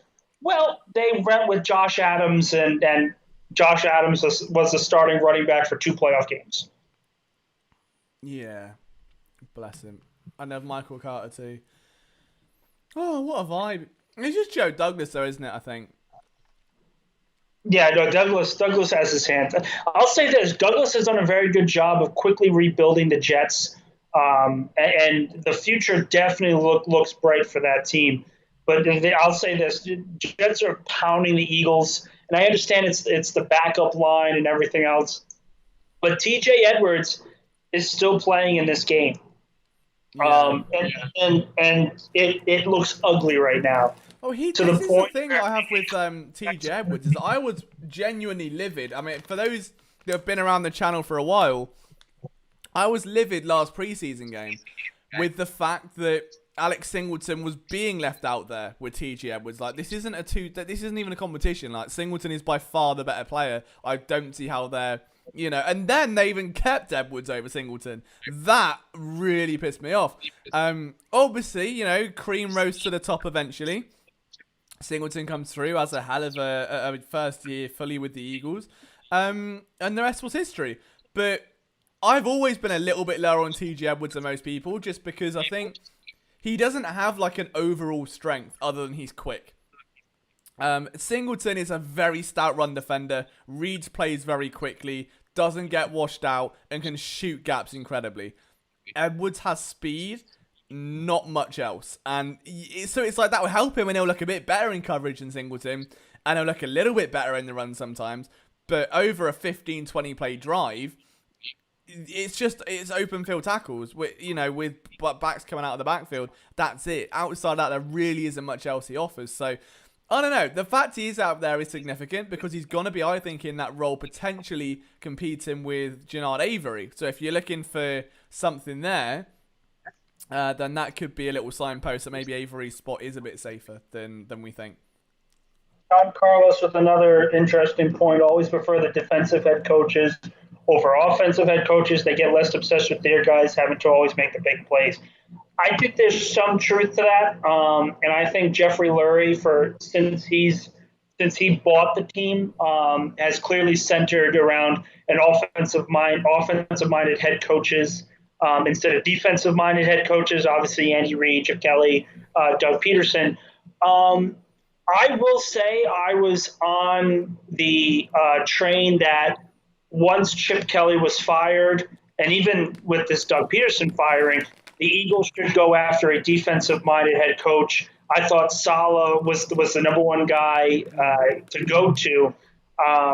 But I always like defensive-minded head coaches because I think if you get the right one, if you pick the right one where it's not so much just handling defense but handling the organization as a whole, as being the face of the organization, it really benefits more than the offensive mind. And Duke, again, as long as we have Howie, it doesn't matter. And I absolutely agree with that.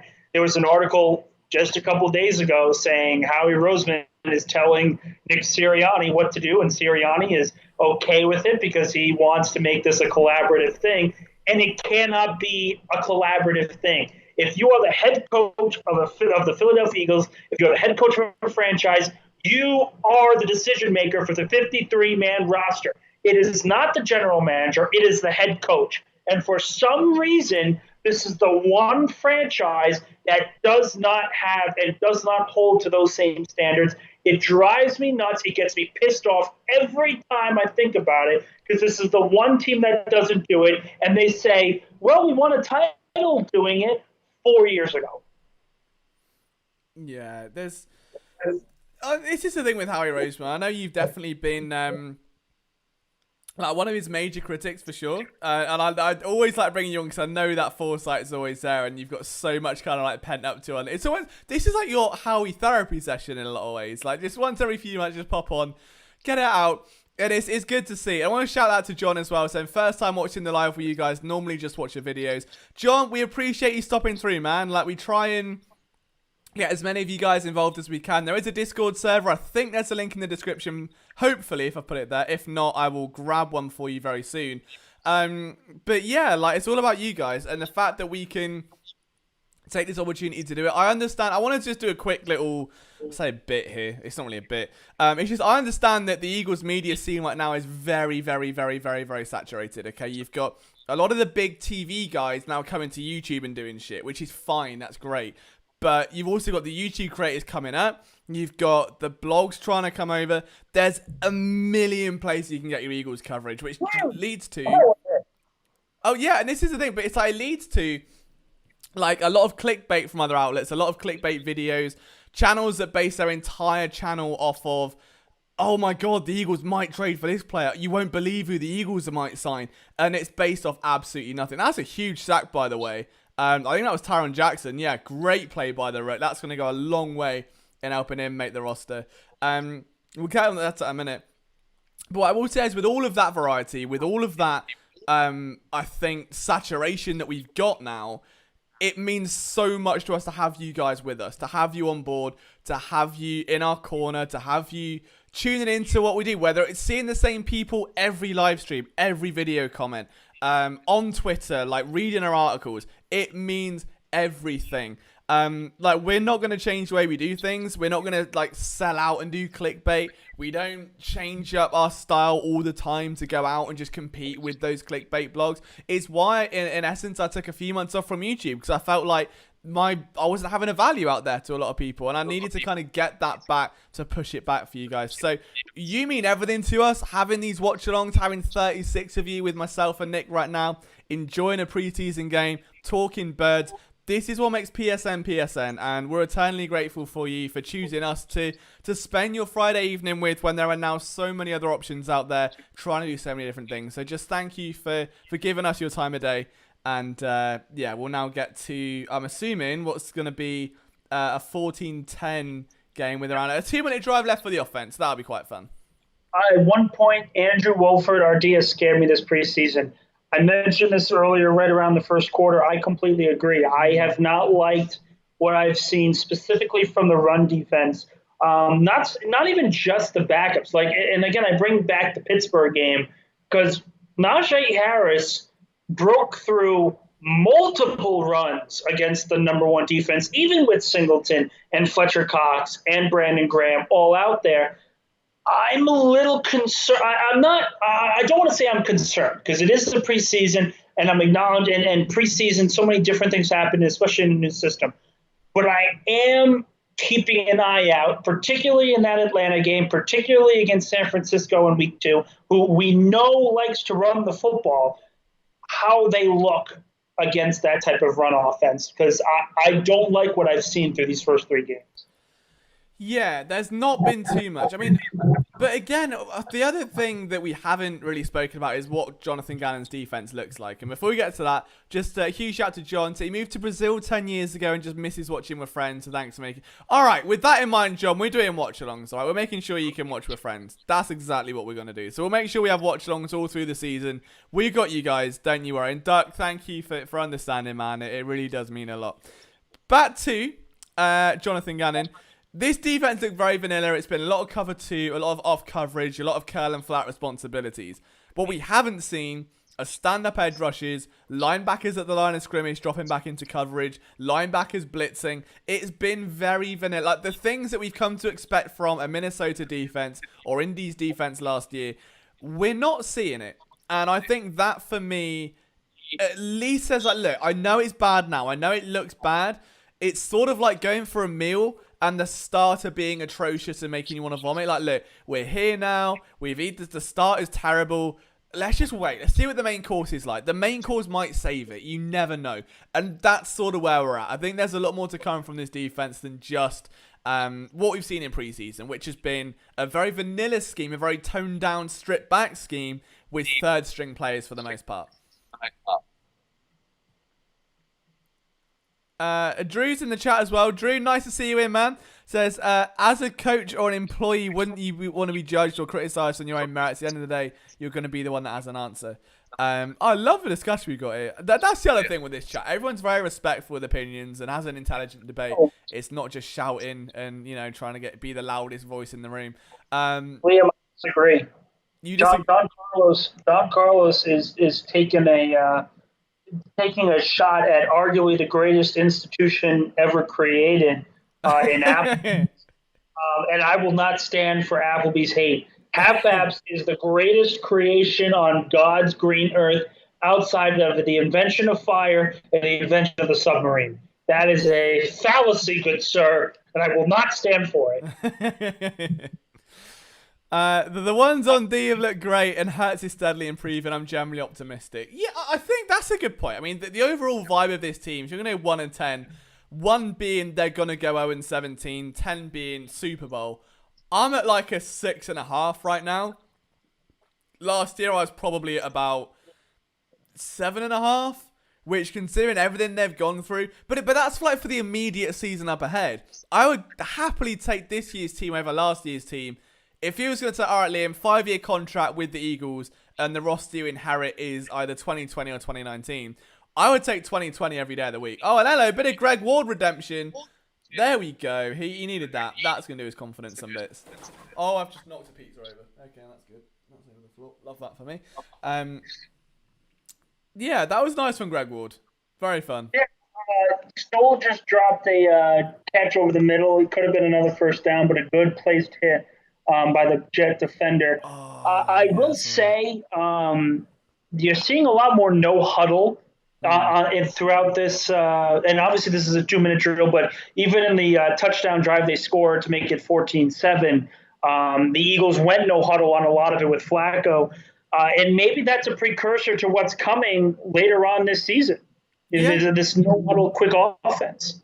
Definitely could be. I think we've also, I mean, we're going to see 1 minute 23 of Joe Flacco before whatever Nick Mullins is graces the field again. So let's just show some appreciation for Joe Flacco, who has looked much better as Kenny Gainwell drives for what's nearly a first down on 2nd and 10. Flacco's looked good, and I think he had one duff week. He looked great against the Steelers, poor against the Patriots, and he's looked serviceable. You know, this is what I think Joe Flacco should look like. Like, not great, not bad. Like, that's Joe Flacco. That's what you paid him $3 million for. Just come in, manage the game. I'm glad Ron's been watching Dillard. I've not noticed him. I've been keeping a much closer eye on Brett Toth throughout the night, to be honest with you. JJ showed up. All right, what am I missing here with JJ? Has he made a catch? I believe so. We converted, but my computer is absolutely going crazy now. There he goes. And I make that J-Jaw 1, Fulgham 0. I mean, that's where we're at, right? Like, second half, this has got to be Fulgham's time. I will say Fulgham just got into the game. It was reported by SB that he just got his first 2 snaps. So I think this clearly the final roster spot is between JJ Hightower and really the mix of JJ Hightower and Fulgham. To see who makes the final roster. And I got to be honest, I don't think there's anything Fulgham has done in training camp and in preseason that has warranted any recognition of a roster spot. Yeah, so I keep taking really bad eating breaks right now. Andrew says, I agree, the channel's grown. I never thought I would join up with a British fellow to talk birds. PSN's the first place I check. Anytime I hear there's some Philly sports news, we need PSN. Dude, you can't make me cry on a stream. You can't be doing that. We appreciate it, man, and that's what we're here for. Like, we're here for you. Without you, there's no PSN, there's no us. Like, you make it possible, and we just feel a devout responsibility to give you guys the content that you frankly deserve for being as passionate as you are, for being as knowledgeable as you are. Like, it's so easy, I think, for the Philadelphia market to be taken advantage of in a lot of ways. You look at national shows like The Herd. I love Colin Cowherd, but I think he knows what he's doing. Joy Taylor knows what she's doing. Fox Sports know what they're doing. You roll out the fan base, you get 1 million clicks. It's a payday. And other sites do that a bit less maliciously. Other sites do it a bit more for personal stuff. We're just transparent. We're just fans, just like you, who love the team, who love the sport, and just like talking ball, sharing knowledge and building someone in the process. And if we can help create some careers, which we've done, and we can help give you guys a community, and we can give you a new way to enjoy the game or show you new things you might not have otherwise looked at with the team, that's what we're here for. So just thank you for holding us in such high regard, because that's what's really driven us to where we are more than anything else. So thank you. And I'm sure I speak for Nick and for Brian and Chris and Morgan and everyone at PSN when I say that. Absolutely. And I will say, with the new place, I'm very excited because I'll be able to start podcasting again, and really get on-air stuff going again. So highly excited for that. Liam, we haven't really spoken in a while because it's been so busy with work and the move, but definitely going to want to get that restarted once I actually have a desk to record from. No, for sure. I love it, man.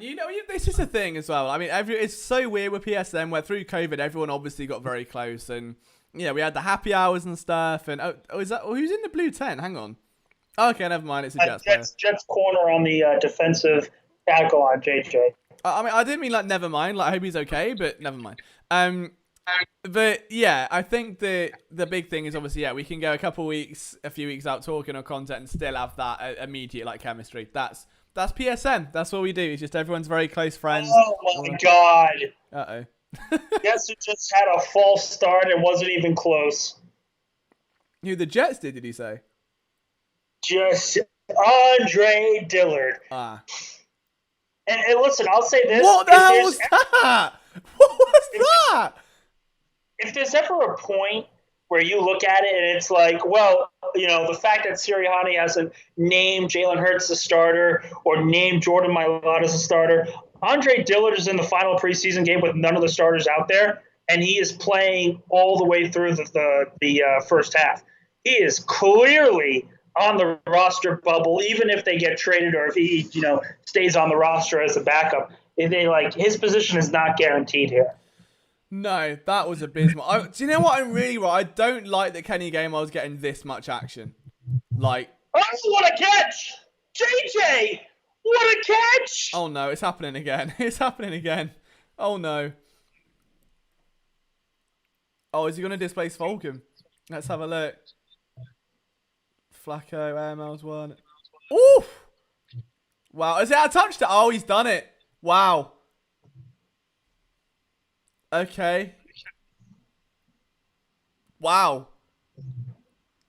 Where has that been? Like, where has that been for 3 years? Even, again, as great as catch that was, it's against the Jet backups. Does this happen against the number one defense? I don't think it. Absolutely, it's a great play. He's probably going to make the roster off this. There's no way in hell I trust him to make that play against a number one defender. I mean, I wouldn't trust him to make it again, but who would you rather trust to make that play at this stage, J-Jaw or Fulgham? And J-Jaw can do it when he's ice cold. He's done it a few times. He has that one. The only other catch was against, was it the Steelers on the edge of half time? And he looked so shocked. It was JJ had the catch against the... Was it the Ravens? No, it was the Washington football team, the final game of the year. He made 2 big catches and then had 1 catch at the end of the first half against Pittsburgh. It was the Steelers, It was the Steelers. It just did not count because it meant absolutely nothing. Yeah, and I know, because the thing is, it would have done, but he didn't go out of bounds. He got up and celebrated, and everyone's running to the line, and it cost them like a few seconds. Yeah. Oh man, that is oof. Well, the Eagles have an offense now, so that's fun. And they've burned nearly the entire 2-minute drill as well. So I really should have started Joe Flacco in DraftKings tonight. there you go. There's my analysis on the situation. There's a sentence I never thought I would say, but here we are. Look, the difficult part of this in particular is if Fulgham makes the roster, it means that even though he has not had a good camp and a good game film throughout the training camp and preseason, he's getting it based on what he did last year, and I don't think that's right. If JJ makes the roster, it's going to be, well, he's a second-round pick, and they're going to try to milk this as long as possible, even though he's clearly a lost cause, yada, yada, yada. And it goes back to a point that I made earlier. It's so difficult to trust this front office right now that no matter who is the pick, whether it's Fulgham or JJ, I feel there's going to be a lack of trust in saying either it's for, the same things that Howie has been faulted for, or just him being negligent again. Yeah. I just want to quickly point out as well, for anyone not keeping track, Joe Flacco, 13 of 16 for 188 yards, 2 touchdowns, no interceptions in the first half, 155.3 passer rating. Woo! Okay, Joe Flacco came to play. Revenge game against the Jets. He wasn't a fan, was he, of what he got subjected to last year? Yeah, how about a career that he's had?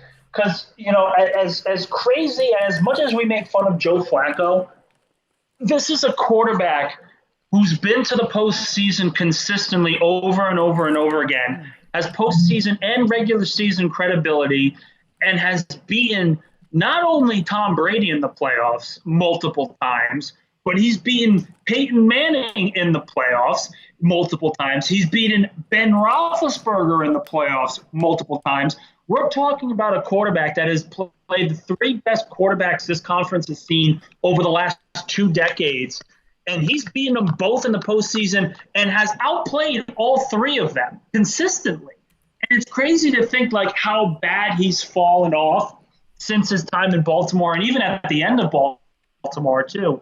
But this is a competent quarterback that is the greatest quarterback in Raven history. I say Raven history, doesn't make him a Hall of Famer, but he's the greatest quarterback the Ravens have ever had. And I think he should get more credit than he deserves as an overall quarterback throughout NFL history. Beating Brady, beating Manning, consistently winning in the postseason from your rookie year on to the point where you win a Super Bowl MVP award. Nick Foles has credibility for his 2 games in the NFC title game and the Super Bowl. But Joe Flacco's resume is 10, 15 times bigger than Nick Foles. Yeah, and I mean, another thing he does have over a lot of quarterbacks is that he's a friend of PSN and he loves the boys. So, the legacy writes itself at that point. I think the best thing I think about Joe Flacco, I know I've said this a few times, was that when I spoke to him, I mentioned, obviously he grew up in the area and he's played in Baltimore and then he moved to New York and he's been around the teams local to his area. And I was like, you grew up opposite the stadium. Was there ever a want to play for the Eagles growing up? Was it ever something you could always envision yourself at any point in your NFL career, having played at Delaware, going, I'll play for the Eagles one day? And there was such a big smile. And he was like, no, I wouldn't say, no. And he downplayed it so much. And it was do you know what? Even if he doesn't make the team, even if he's not the dream role model for Jalen Hurts, I like that aspect. I like that he is local, Delaware legend. It's just, again, become such a great quarterback that you've said, achieved everything there is to achieve at this point. And that he might well, in his head, be finishing out his career with the team he grew up a few miles away from, over the river from the stadium. There's something quite awesome about that, the circle of life sort of thing. Yeah, I get it. I just go back to the whole thing of how crazy the NFL is at times, where you have a quarterback who, in many considerations, was going on a Hall of Fame trajectory. When Flacco won his Super Bowl, in 2012. Yeah. They're, been to the postseason every year since he came to the league, winning playoff games against Brady, Manning, and Roethlisberger. There's credit and credence to, if he didn't have this downward spiral of a disaster of an end career, he's looking at a Hall of Fame pedigree. Yeah.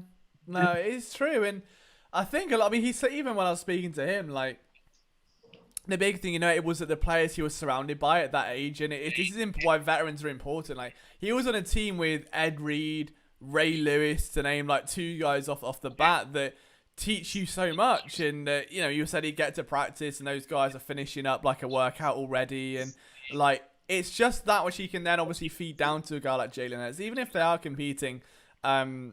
It's that level of just leading by example, and he might not be the most consistent quarterback out there now, but as a backup, the one question I had tonight was, do the Eagles need to really consider another backup?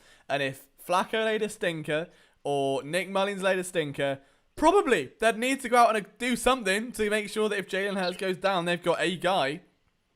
And I think he's proved tonight that they'll be all right. They'll hang in there. I've got this wrong score again, haven't I? There we go. I don't know. I think Flacco, clearly he's got the number 2 job. I think that was, you don't pay a backup quarterback $3.5 million to be a backup, and him not to make the roster. So he's clearly got the spot locked down. But I just think, looking at this team and looking at the way it's structured, I like the setup of what Sirianni has done.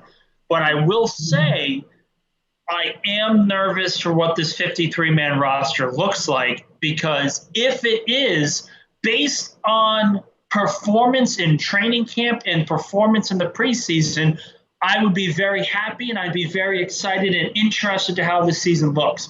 But if it is based on a collective conversation between the head coach and the general manager, then I have a problem, because it's clearly not based on who performed better. It's based on who Howie Roseman likes. And that's where I have my concerns. That's fair. We're at halftime at the moment. We've just got to the halftime mark, so we've got like a 10-minute break probably. Would you like a toilet break, Nick? We can schedule a toilet break. We can play the nice little promo film and have a little wee if you want. Great. I'm going to go get a drink of soda. All right, no worries. All right, on that note then, boys, we're going to take a very quick break just while we're at halftime, because I need to go top up my water bottle. That was most British. And I'll tell you what, I'll give you a treat because I'm British, okay? And the meme is obviously not water bottle. I'm going to top up my water bottle, and I'll be back soon to bring you guys the second half of action. All right, the Eagles currently winning against the Jets. There's a lot to like here. Joe Flacco balling out. Kenny Gainwell proving he's got a very high upside in this league. A lot of questions still on defense. We'll get to all of that and more in the second half. What do you want to watch in the meantime? What have I got on my... I won't be able to do it here, will I? I know I've got a film here. Hold on. It might be the last video I uploaded. Hello, everybody. Yeah, that's Glasses LJ. All right, you can watch the last video I uploaded, which I'm pretty sure might have been this week in Philadelphia sports. So if you've not seen that, you can watch that, or it'll be like 10 minutes or so, boys. Get yourself some snacks, go to the toilet, have a little chat amongst yourselves. Thanks for watching. We'll be back very, very, very shortly. I love you all. Hello, everybody, and welcome to another episode of This Week in Philadelphia Sports with myself, Liam Jenkins, where, as you might have guessed it, we go over everything that's happened this week in Philadelphia sports. Again, I've missed doing that, you know? I've missed that more than the Cowboys missed the playoffs. It's been a minute. I know I haven't done this series in quite some time, but what better time to bring it back than the fringe of football season? And I know the elephant in the room is I now look like a middle-aged woman called Karen, which is fantastic because the only manager I want to talk to you right now is Jonathan Gannon. And we're going to get to that in just a little bit.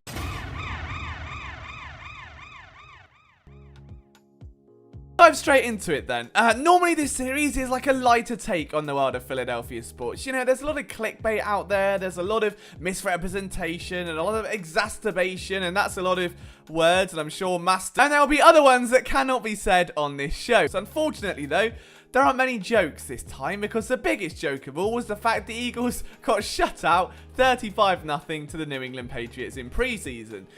I can't beat that, you know. I could spend a week writing a joke. You're not going to get one better than that. They've been outscored heavily over their past 2 weeks. They can't stop third downs. They can't convert third downs. And I understand context is key. Sirianni did rest a ton of starters against the Patriots. And I think a lot of the general consensus is that the Eagles won the day. They won the joint practices with New England. And they may have taken their foot off the gas against the Patriots. But that doesn't mean there weren't things to take away. Like Devontae Smith's route running. That was smoother than the smoothest chat-up line you could possibly find. There are a lot of pros and cons on defense, and admittedly the only pros, oddly, came from the linebacker position, which is strange in itself to say, knowing what we know about the Eagles linebackers. But there was one thing that really stood out that hasn't really been addressed anywhere else, that I think we just need to nip in the bud before it has a chance to snowball into something else, you know? It's like, if you've had a friend who's just gone through a bit of a breakup and he starts downing bottles of whiskey, might be time to just have a chat to make sure he doesn't end up, you know, crying and listening to the 1975 about 4 hours, because I wouldn't do that, so don't... What? Rookie cornerback Zach McPherson started outside for the Philadelphia Eagles, and for anyone that knows me and has followed my coverage for quite some time, I love cornerbacks. It's my favourite position to evaluate and to look at. I especially love tall cornerbacks, which means I'm often, if you pardon the pun, shortchanged when it comes to the Eagles. Now, they drafted Zach McPherson this year, what many presume to be the intent of starting him inside beneath Avonte Maddox, who's in a contract year. So if Maddox either plays himself out of Philadelphia or isn't good enough to earn a new contract, you have the next heir to the throne. He's 5'10", Maddox is 5'9". He's got better around the past couple of years with ball skills at Texas Tech. Then you've got Steven Nelson one side, Darius Slay the other. It's dreamy. It doesn't need more than that, okay? You can get yourself a nice outside backup, someone like Jaquette or Kayvon Seymour. You don't need to have Zach McPherson outside, and I wish someone told Jonathan Gannon that. Now, we can say it's only one game, and it won't be forever, and we might never see Zach McPherson outside again, but because it's recency bias, we need to address it. Shouldn't happen. It absolutely shouldn't happen. The guy was left outside against receivers who were 6'2" and 6'4", and was absolutely bullied throughout the night. It was one good play. He got like a pass breakup in the back of the end zone, but I mean, that was a 2-point conversion, and by that point he'd already given up about 97 yards, so it didn't really matter anyway. It's all like shutting the gate after the horse has bolted. Selling the stock after it's gone down 50%. Again, can't relate to that one. The fact of the matter is, okay, the Eagles have been here before. They did exactly the same with Avonte Maddox, who came out of Pittsburgh having literally only played nickel cornerback. Within a year, he played safety, he played outside, he'd struggled outside, and then 2019 came and he struggled outside, and then 2020 came and, shock horror, he struggled outside. Now, what the Eagles have found themselves in now is a bit of a pickle, because Maddox, who has admittedly battled injury, isn't a great outside corner, should be limited to the slot. They shouldn't have signed Roby Coleman last year, and they've kind of wasted, I would say, 2 years worth of development on Avonte Maddox by trying to push him outside. He's too small to play outside. That's not a knock on him. I love his skill set. He's very quick. He bursts to the ball very well. He's quite physical, but not an outside corner. Doesn't matter how physical you are if you're going up against Goliath, does it? Really? Talking about a curl or a comeback and you've got a 6'4" body blocking someone, it's like how I think girls view me when I go to a rock concert. Because I'm 6'3", I stand near the front, I caught a set list from All Time Low, and I've never had so many daggers looked at me. I thought I was going to get beaten up by a group of teenagers. I'm not saying that, okay? I'm not ruining my reputation, okay? I'm very tough. But do you know what I mean? Like, there was no way they had any chance of getting that. All they're going to see is my sweaty back. Like, and that's all Zach McPherson's going to see. There's no way he can get involved in that play. Now, again, this might only be for one game, but there has been a consensus effort to work him outside all through training camp. We've seen that, okay? Now, McPherson himself has lined up on the outside in camp against Eagles receivers who aren't very tall. Devontae Smith's 6 foot, you know. Quez Watkins is 6 foot. Jalen Reagor isn't much taller. Hightower's not very much taller. Greg Ward's a slot receiver. There aren't big receivers outside of J. Jordan Fulgham, both of whom have laid absolute stinkers this summer. So what you're getting is like a false sense of security. Like, oh yeah, Watkins is great on the outside against these really tall receivers, and he gets absolutely obliterated, and it's not good for his confidence. And if you're gonna keep pushing him there, it's not going to end well. What the Eagles need to do, you'd like to think with a different coaching staff, is learn from those mistakes of the previous era. The front office can poke it out and go, that's not happening.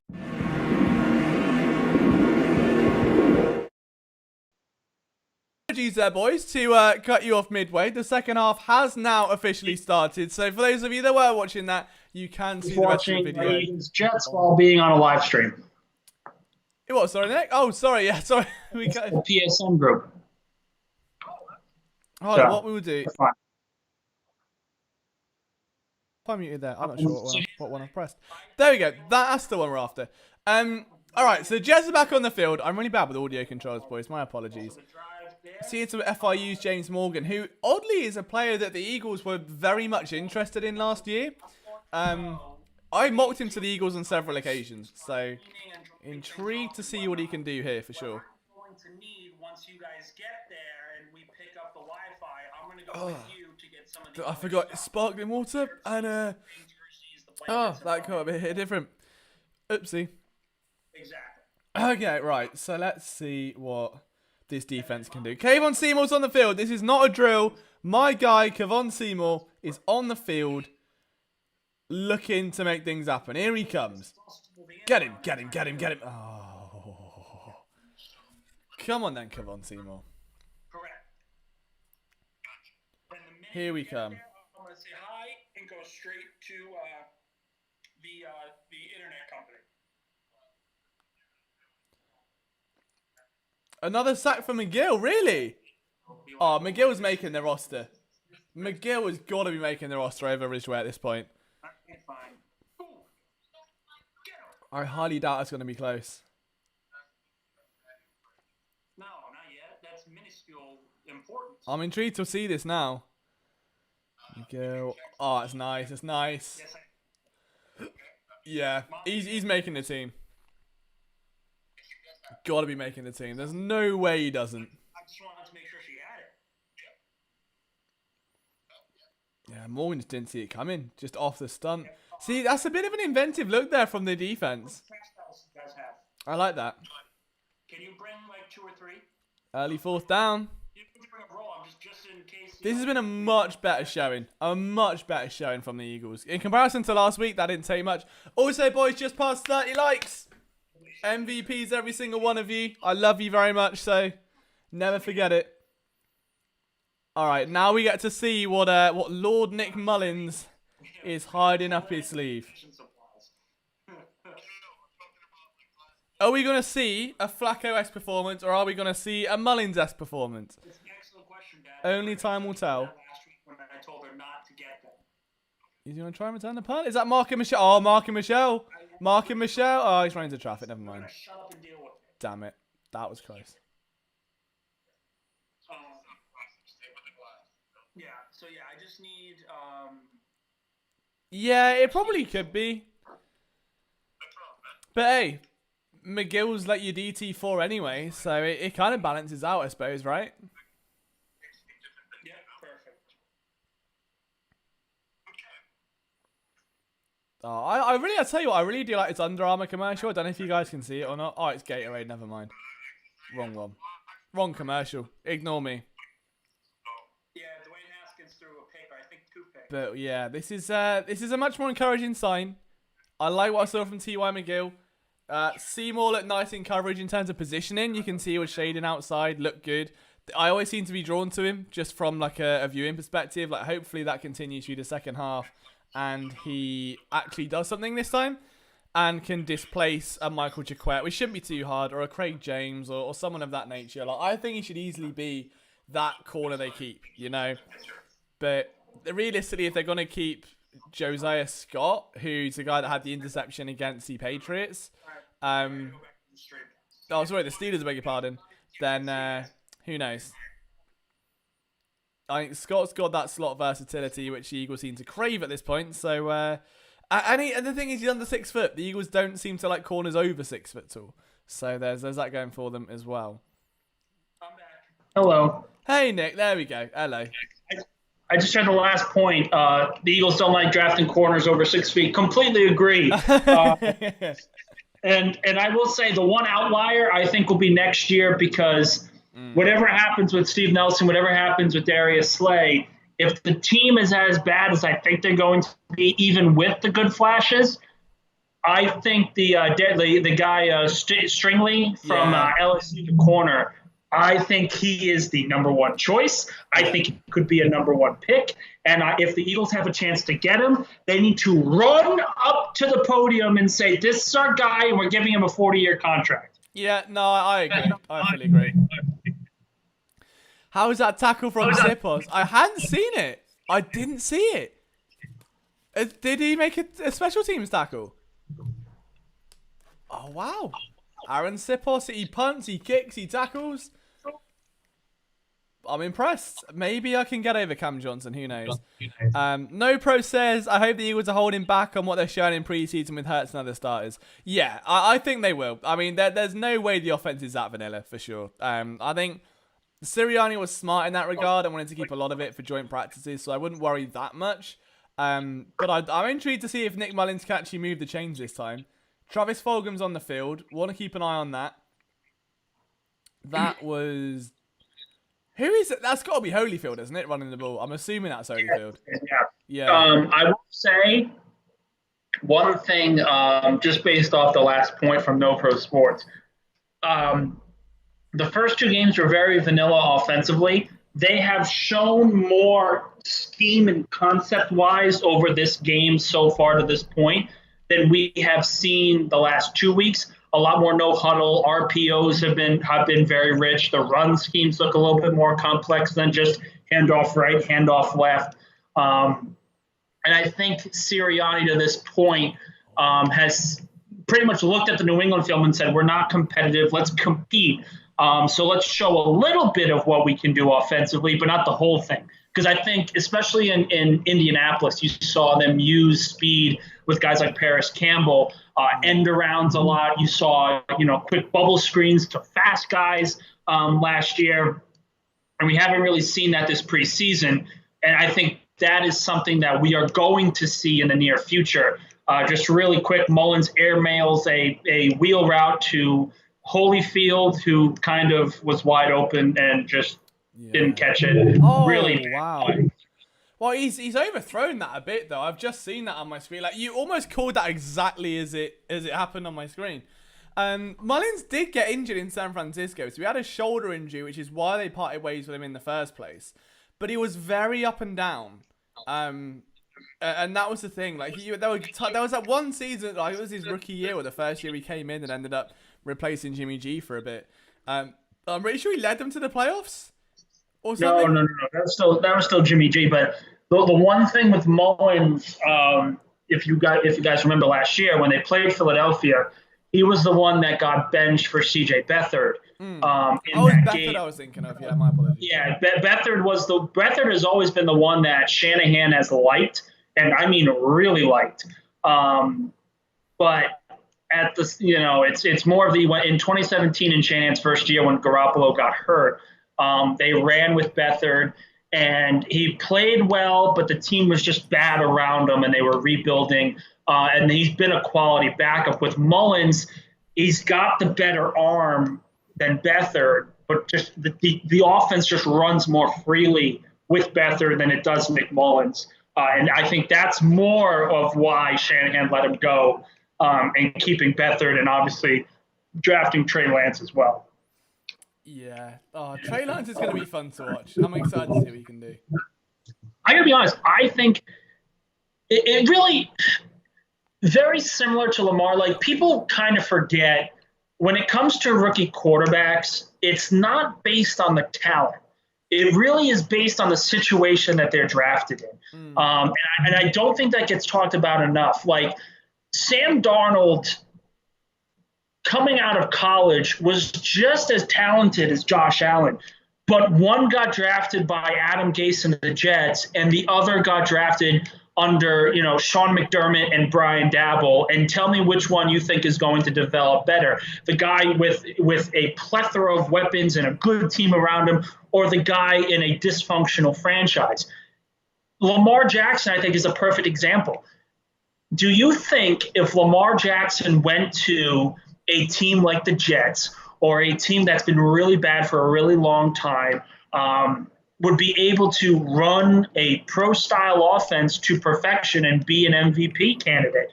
I don't think that's the case. He went into a perfect situation in Baltimore where Greg Roman literally changed the playbook to fit his skill set and has become an MVP. And he's become an MVP candidate every year. Where you get drafted is a big precursor to how good you're going to be.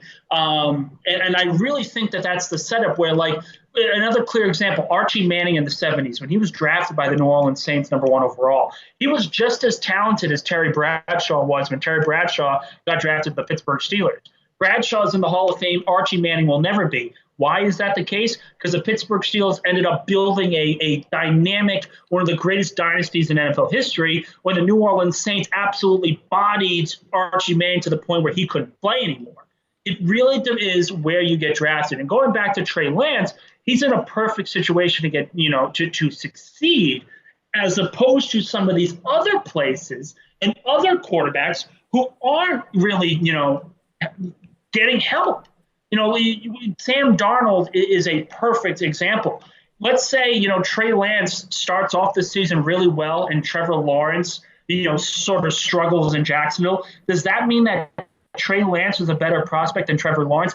Absolutely not. But at the same time, he's in a better situation than Trevor Lawrence is right now. So I don't think it's based on, quarterbacks and this guy's a better quarterback than this guy. It's all based on where you get drafted. Yeah, I mean, I suppose it does depend. You've got outliers like Josh Rosen, for instance, who I think, would probably kind of have a little bit of column A and a little bit of column B in that regard. But yeah, it definitely plays a factor for sure. I will say, you bring up Josh Rosen, and I think he was in a difficult spot right from the get-go. If he was drafted to a more competent team with a better offensive line the first year, and he wasn't getting sacked 70 times, I think he could be in a similar spot to Sam Darnold, where he showed flashes, and he's on a second team, but he has those flashes of playing really, really good football. This dude, we got to remember, came onto the team, got hit so many times that first year, and instead of getting a chance in an air gun system of Cliff Kingsbury, he gets traded. So he's really not had the opportunity to really develop as a quarterback outside of, okay, this is your shot to be a backup. Here you go. Like, his confidence is shot. And I wonder if that changes if he was drafted by Buffalo or by Baltimore or by some of these other quarterback-needing teams that just, are a better space than Steve Wilkes of the Arizona Cardinals. No, it's a great point. And talking of great points, I mean, that was very almost an interception for Grayland Arnold, who's another friend of PSN. He's been on Flipping the Birds before. Big fan. We love to see it.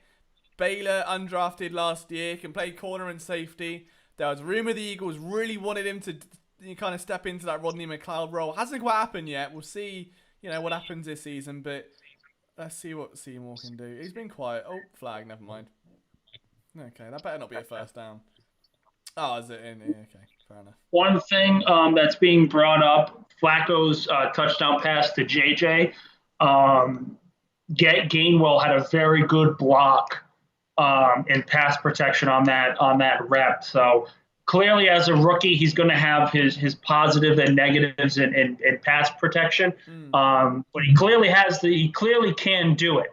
It's just a matter of doing it. Oh my God, Ron, behave yourself. Behave. Do not tell me Kevon Seymour's got a pick. Don't mess with me like that. Don't mess with me like that. Oh my God. What? Don't mess with me like that. I've been all over this guy since the day he signed. Do not do that to me. That's a heck of a play. I'm watching this like an OnlyFans, man. I don't care. Go on. Let's go. Let's go. This is all dandy. If I have to see Kevon Seymour against Amari Cooper again, I'm going to fling something at my TV. I got to check the replay, but if it stands, it stands. Look at that. I really hope he gets that. What a guy, But man. that's kind of the point that I make, though. Like, we get really excited on the flashes, and rightfully so for a lot of these younger players. But I'm not going to sit here and say that Kayvon Seymour is going to be a reason this team becomes good this year. Like, that's not going to be the case. But he's a guy where I watched him like that game against Arizona. He was the most competent corner on the field, having joined the team like 4 days prior. And just like he was schematically sound, like his positioning was sound. He wasn't giving up leverage. He was positioning himself well. He knew when to pass off route to the safety, when to come underneath. He's like, I think he's 6'1", has 4.35 speed. And just every year from his senior year at college up until now, something's gone a bit wrong. Like, he found that he was short-sighted and needed glasses, so he got that sorted. Then he goes to the NFL, has an injury in Carolina. Like, he's struggled a little bit, and now he's found a footing. Like, I really want him to be good because he's the dream outside corner. Quick, rangy, tall, good instincts, plays hard, goes for the ball, dinner cornerback. That's my dream guy. Like, that, if I was going to build a cornerback to turn into something, it would be Seymour, and I really want to will it into existence. Like, I've said it since day one. I've mentioned it every video. I've mentioned it every article. I want this guy to pan out. I believe in him more than Captain Cravon, and I was all over Captain Cravon. I don't think he's going to be like a CB2 as much as I would love him to be, but I'm all about that play. I've been all over him all offseason. But here's the one thing that I think you're missing. You bring up the Arizona game, and he did play well against Arizona. What the hell happened the week after? Because that Dallas game, everyone looked awful on that defensive end. They got absolutely torched by Andy Dalton. And I understand the receiving core in Dallas is one of the best in the NFL, if not the best receiving core in the National Football League, with the addition of CeeDee Lamb. But he didn't play. Sure. I have to go back and check, but I know I broke the film down on it. I'm pretty sure he gave up 2 touchdowns. The first one, the safety wasn't there because it was like that kind of robber thing where the corner came down to take the underneath route. He shaded it off the inside and went. The second one, I think, was his fault, but I'm not sure. Yeah, I have to go back and have a look. I think this one's going to come back. Oh. It stands. One said it stands. Come on, Seymour. My CB2. He's got a pick. I don't know. It hasn't been called yet on my screen. Oh, I love him. I love him.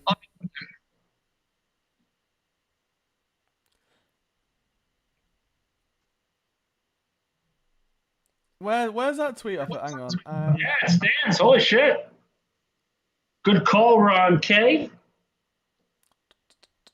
Where did listen, Liam, if he develops, it's great, and it's perfect for Philadelphia. If he develops into a really good number 2 corner, it's great for Philly because that means you solve an issue depth-wise. But I just feel that we put too much stock on these late round picks and free agent signings that are made in the regular season, and they look good for 1 game or 2 games or 3 games. And then we give them contract extensions because that's what's happened in the past. Like, the whole reason Travis Fulgham is on this roster right now and is having, and is in consideration for a roster spot, even though he has done nothing this preseason and nothing, in training camp, is because of his stretch with Carson Wentz last season against Pittsburgh, Baltimore, and I think one other team, and against San Francisco. Outside of that, he hasn't done anything.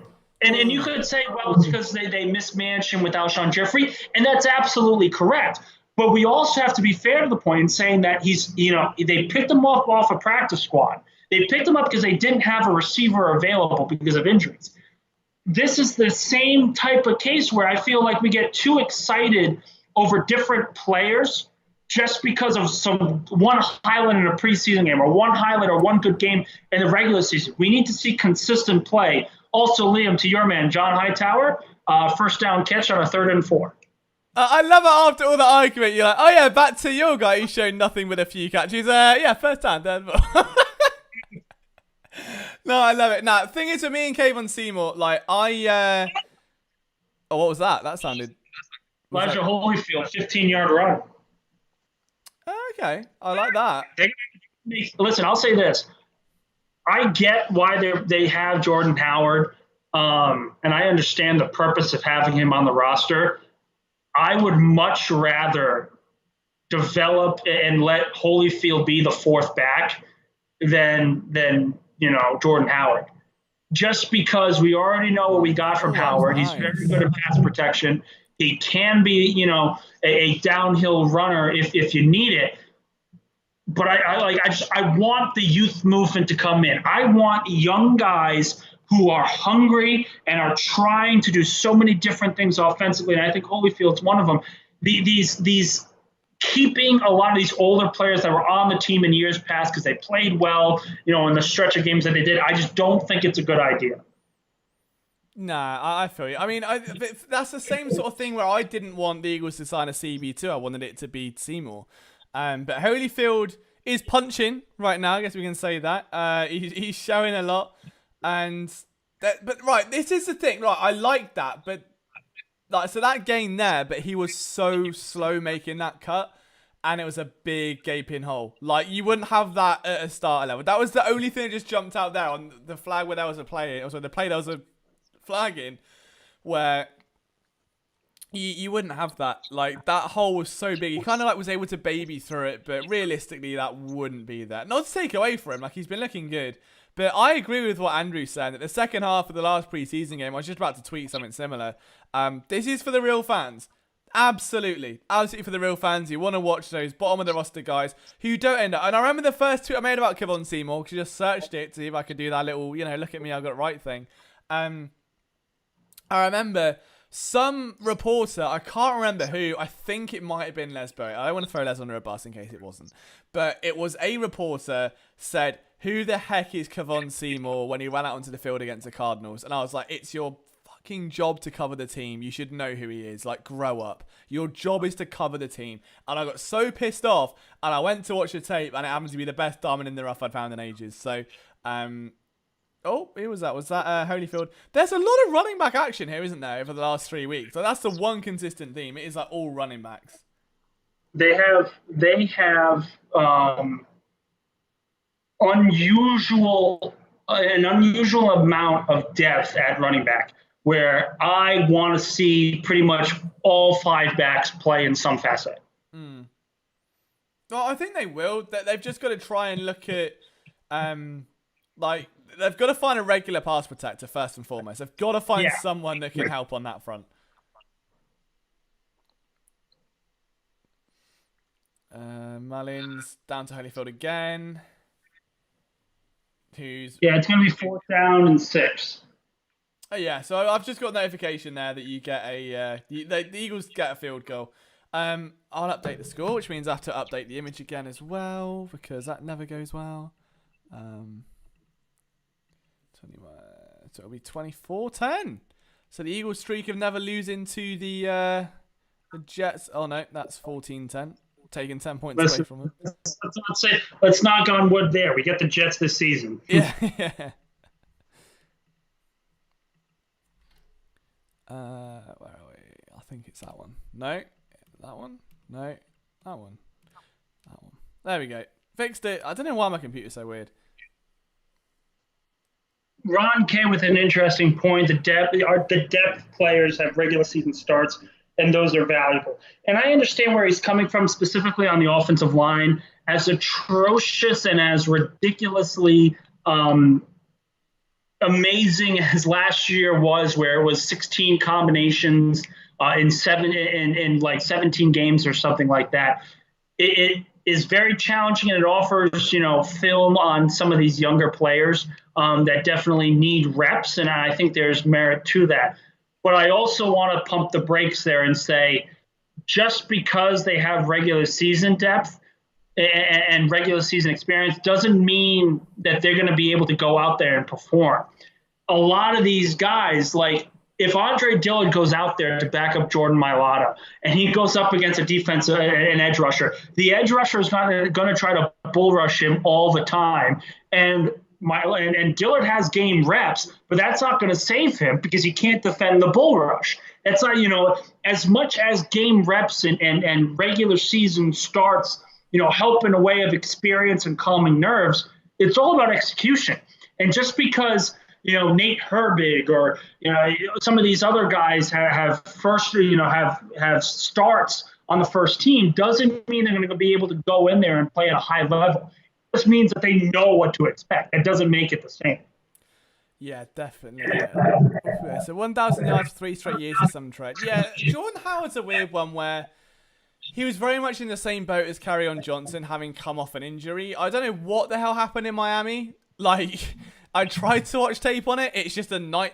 It just looks so weird. Like, he's just kind of like falling around everywhere.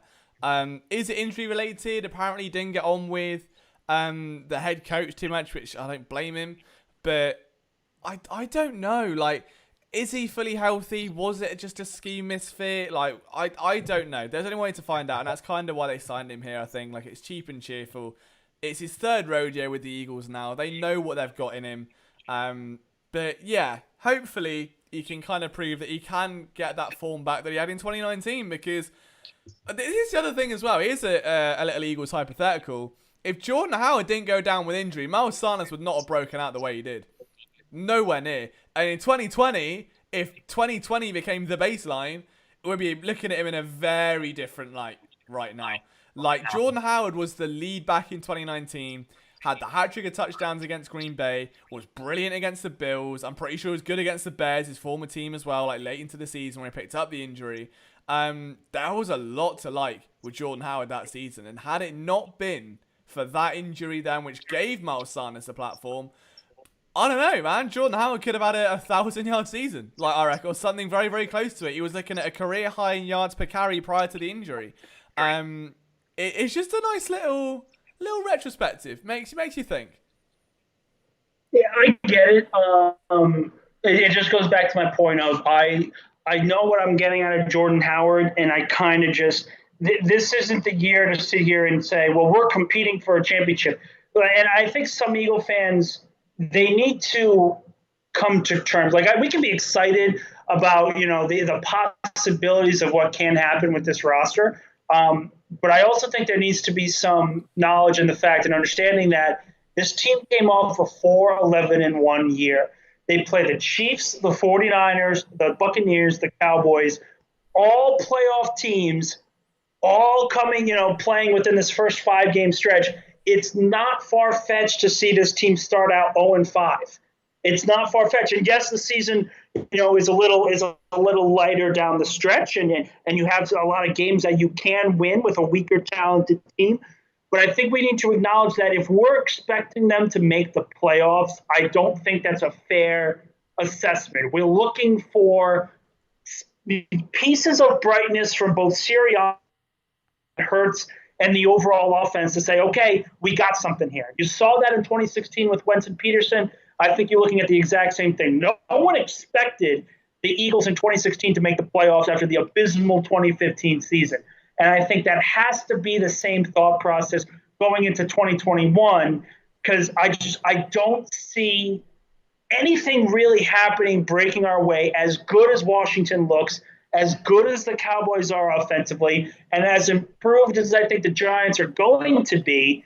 I don't know if that's going to be the case for Philly. Yeah, it's... I can definitely see both sides of the coin. Steve's already now petrified. Says, don't say that I'm going to the home opener. We're winning. You're playing the San Francisco 49ers, and they're most likely going to be at full strength with Bosa and all these guys on defense, and the lateral movement of the 49ers offense. Jim Schwartz couldn't handle it as a defensive coordinator. Even if they look good on opening day, there's going to be a come-to-Jesus moment early on in this season. Because if it doesn't happen against San Francisco, it's going to happen when Patrick Mahomes comes to town, or it's going to happen when freaking Tom Brady and the Buccaneers come to town. Like, it's going to happen where this defense is going to get shredded. And I think we need to prepare ourselves for that to happen, because if we just expect him to go in and win and win every game, it's not going to happen. Like, I don't see this team being good enough to compete with some of these better teams on their schedule. Yeah, I think the schedule's pretty tough, like, for sure. I think they'll personally beat the Bucks because they just seem to always. But the thing with the Eagles is that they will win the games they should lose, and they'll lose the games they should win. So expect like overtime blunders. Oh, go on, Seymour! Oh, he's missed a tackle, for fuck's sake. He charged in. I like the read. He missed a little bit on the tackle, but you know that I've kind of done Josh Adams being good. I think he got hit in the back too. Yeah, let's yeah, I'll make the excuse for him. That wasn't his fault. He charged down. This is what I mean. His click and close is unbelievable. And if you have time, if you're really bored this weekend or between now and the start of the regular season, if you have NFL Game Pass before they take it off, go back and watch Eagles v Cardinals last year. Watch the All-22. Watch 41 Kevon Seymour, just the whole game. It is a joy in cornerback play. For a guy that was, again, brought in 4 days before, where a reporter had said, who the heck is he, to the defensive coordinator, which is damn insulting, and pick up the scheme well enough to hold his own against two very, very good wideouts, two very, very crisp wideouts, a guy like Christian Kirk as well. It's impressive. It was really, really impressive. Josh Adams could have been a pro bowler. He's a good back, man. He's a good depth back. I think he's better than Wendell Smallwood ever was. We'll put it there, which... You know, small world, bless him. I think they're honestly the exact same player. They are interchangeable in skill set. Poor old Wendell Smallwood, bless him. He just never changed. He's never developed. He was a what? 4th, 5th round pick? Yeah, he just never changed. Like, honestly, I remember like rookie year was, oh cool, it's Flashy's here. Year 2 was like, all right, it's Flashy's here. Year 3, you're like, what Flash is it? And it just gradually dissipated. And I remember that second year when obviously Clement was the undrafted free agent and came on leaps and bounds in the summer, and Smallwood did nothing, and I think got a bit of an injury, and it was like it was sort of the bed was made for him there and then. Well, you want to talk about a player that I really have liked. And it was sad when he was let go, but I understand it.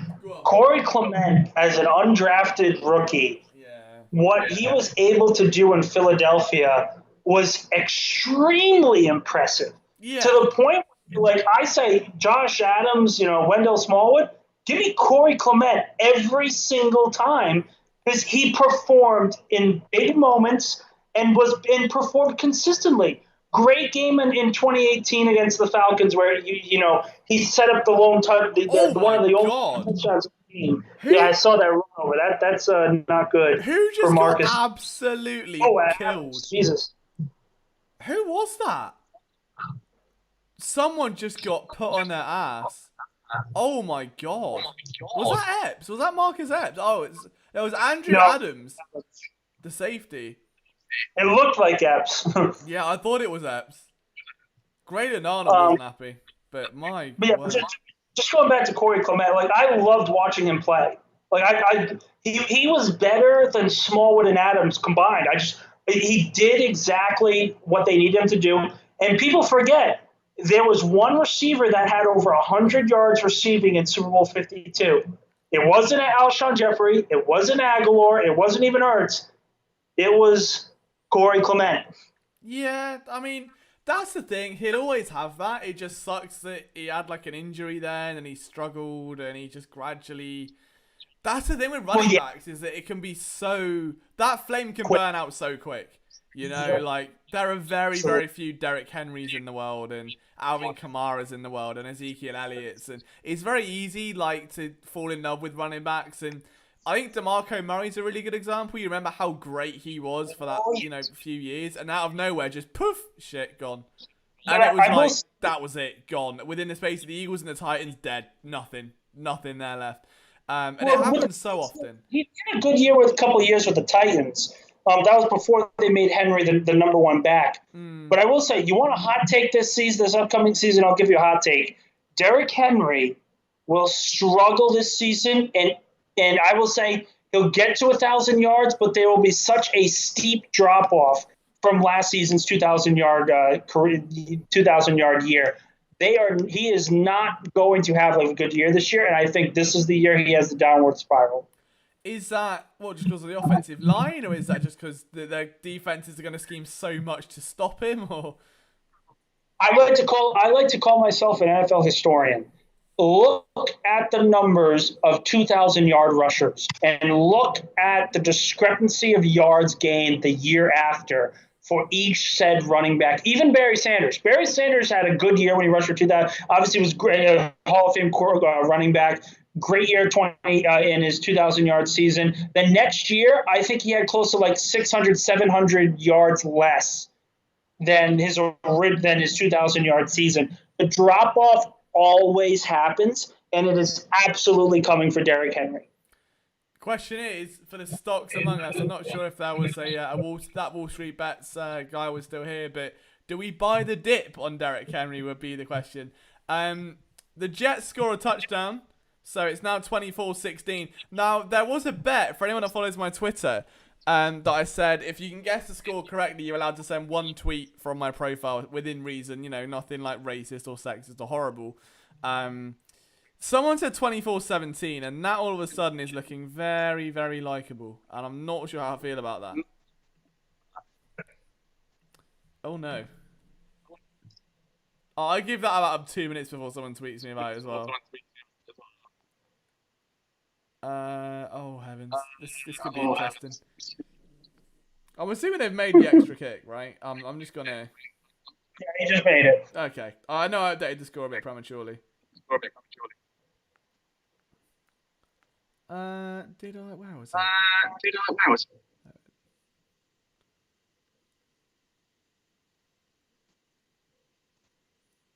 Why do I think that was a good idea? I should have just given away a t-shirt. Would have been much better, wouldn't it? Alright, fourth quarter. We're almost there. The end of preseason almost upon us. Oh. How are we feeling? I'm seeing some Denzel Mims highlights on my screen. By highlights, I mean he caught a pass. That's about it, really. But we'll touch on Denzel Mims really quickly. I know I put the article out about like whether the Eagles should trade for him or not. Doesn't mean I like Denzel Mims, alright? For anyone that has been around this channel a while, you remember the wide receiver rankings I put out last year. I had Rager over Mims. I had Mims a little better than a second round pick. And the reason I didn't want him on the Eagles was because he didn't do anything well. Like, he just caught the ball. He was like Travis. No, he wasn't. He was like J-Jaw, if anything. Can't run her out. Like, he struggled to sink his hips, couldn't drive his shoulders, couldn't burst out of his brakes.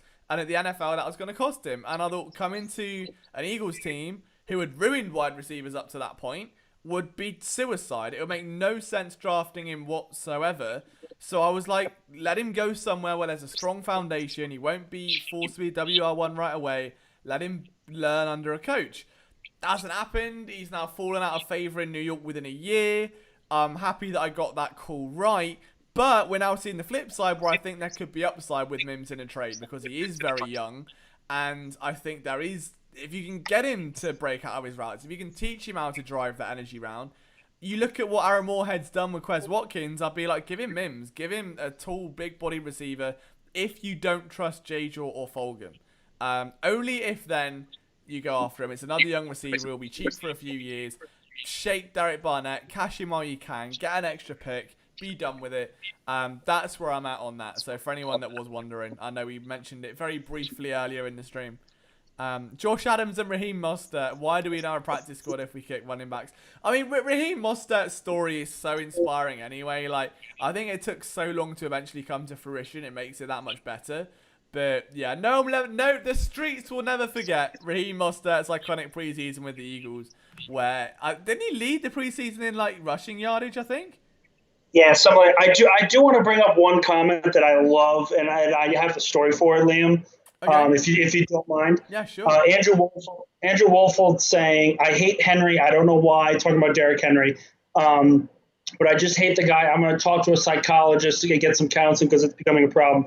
I love that comment, and here's why. for those that you guys don't know me very well, but I absolutely and have an irrational hatred for Kurt Warner and Larry Fitzgerald, so much that I don't want them to be happy in life. Here is why. These are two of the nicest men in pro football history, and I don't want them to succeed at anything because of what happened in 2008. 2008, as a fan, being 12 years old, scarred me for my entire life because of what Larry Fitzgerald and Kurt Warner did in that one game in the NFC title game in 2008. I despise them as people just for that game, and I don't care what happens. I don't care, I don't care if I'm having a heart attack and Larry Fitzgerald's the one that saves me, or I'm choking and Kurt Warner, resuscitates me and gets me back. I don't care. I am going to hate both of them for my entire life. There is a lot of pent-up hate there, Nick. That was a long time coming. Those are the two guys. After what happened in 2000, I will never. And my friends make fun of me all the time for it. They go after me so bad when it comes to Larry Fitzgerald and Kurt Warner, and I do not care. I despise them both. It's understandable. I was trying to work out, who is that receiver? It looks like Kevon Seymour's playing receiver. Am I imagining things? Michelle. It's who? Michelle. Michelle's out there as well. No, it looks like he looks like 41. It's not Osborne because he got waived. Let me pull up the stat sheet here. Hold on. Right. Someone's got. I'm either seeing things I'm delirious, which is possible because it's 3 a.m. Or the Seymour's at wide receiver just caught a pass. No, this guy. Hold on. Is it a running back? Oh no, hang on. It might be Stoll. It might be Stoll on the outside. It's Andre Patton. Oh, it's Patton. Of course it is. I knew that was one I was missing. No, my apologies. My apologies. You're right. No, very fair. Oops, that makes way more sense. I just saw the number 4 and I got excited, boys. Okay, you have to forgive me. Damn it. Oh, I'm sorry. Oh, there goes Holyfield. Oh, I'm going to play behind. Let's see it. Let's see what he's got.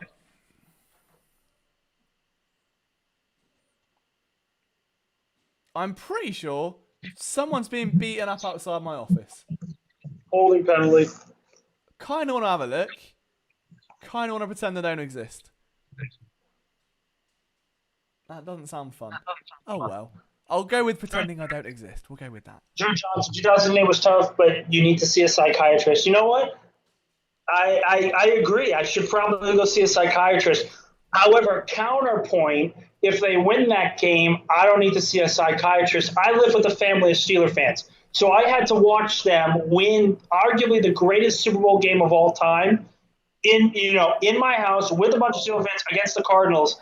And to be honest, I need to be able to win that game.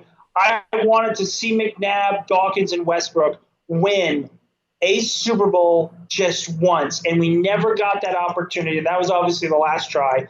And I honestly think that's the one game as a fan that I will always go back and say that was my worst moment because they had the opportunity and it was there, and I just despise them. It's understandable, kind of. Mark and Michelle made a play on the screen. I think Fulgham, it was Patton, and I don't know who the third guy was, but it was Fulgham and Patton were two of them. Holyfield had the first down run on 4th and 1. Interesting, Matt Pryor still in the game as well. I mean, that was a time where Pryor was a starting guard. I know that's been alluded to earlier today, but he's already, to fall down the depth chart that much in a couple of years it's a shame. And I remember speaking to him like a week after he was drafted, and he gave PSN an interview. Lovely guy. Lovely guy. Sucks to see him sit down a depth chart like that, I can't lie. He stole first down catch. I hate being so far behind. I really do. Let's see. Yeah, I would say that was a poor throw from Mullins as well. That was really low. Well done to Stoll for grabbing that. Oh, Fulgham! Oh, no. Oh, my God, he fumbled. Oh, my God, he fumbled. No. Oh, don't. Oh, no. Oh, no. Oh, Wow. wow.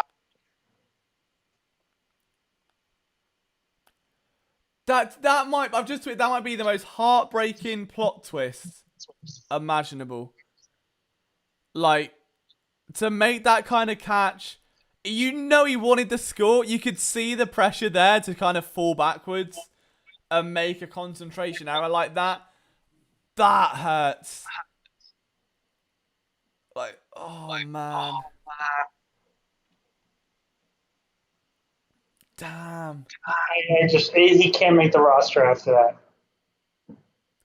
You've got J-Jaw out of nowhere makes that kind of catch. Fulgham then replicates it, goes to fall back, and then fumbles the ball on the edge of the end zone. Like, oh man, that's hard. That's so hard. Don't take that out of context. I don't want anyone clipping that, please. just for reference. Stoll makes that one last hit on the jet as it goes out of bounds. Oh man, I don't know. I'm gutted. If Fulgham doesn't make the roster, I'm very heartbroken for him. Like, not like that. Like, if he goes out, it should have been like J-Jaw catches and Fulgham's invisible. Not Fulgham makes a great catch and then makes his own bed. You know, that really sucks. You know, it's one of those things where the rule, obviously the rule is dumb. This whole, goes back in the end zone and it's the defense's ball.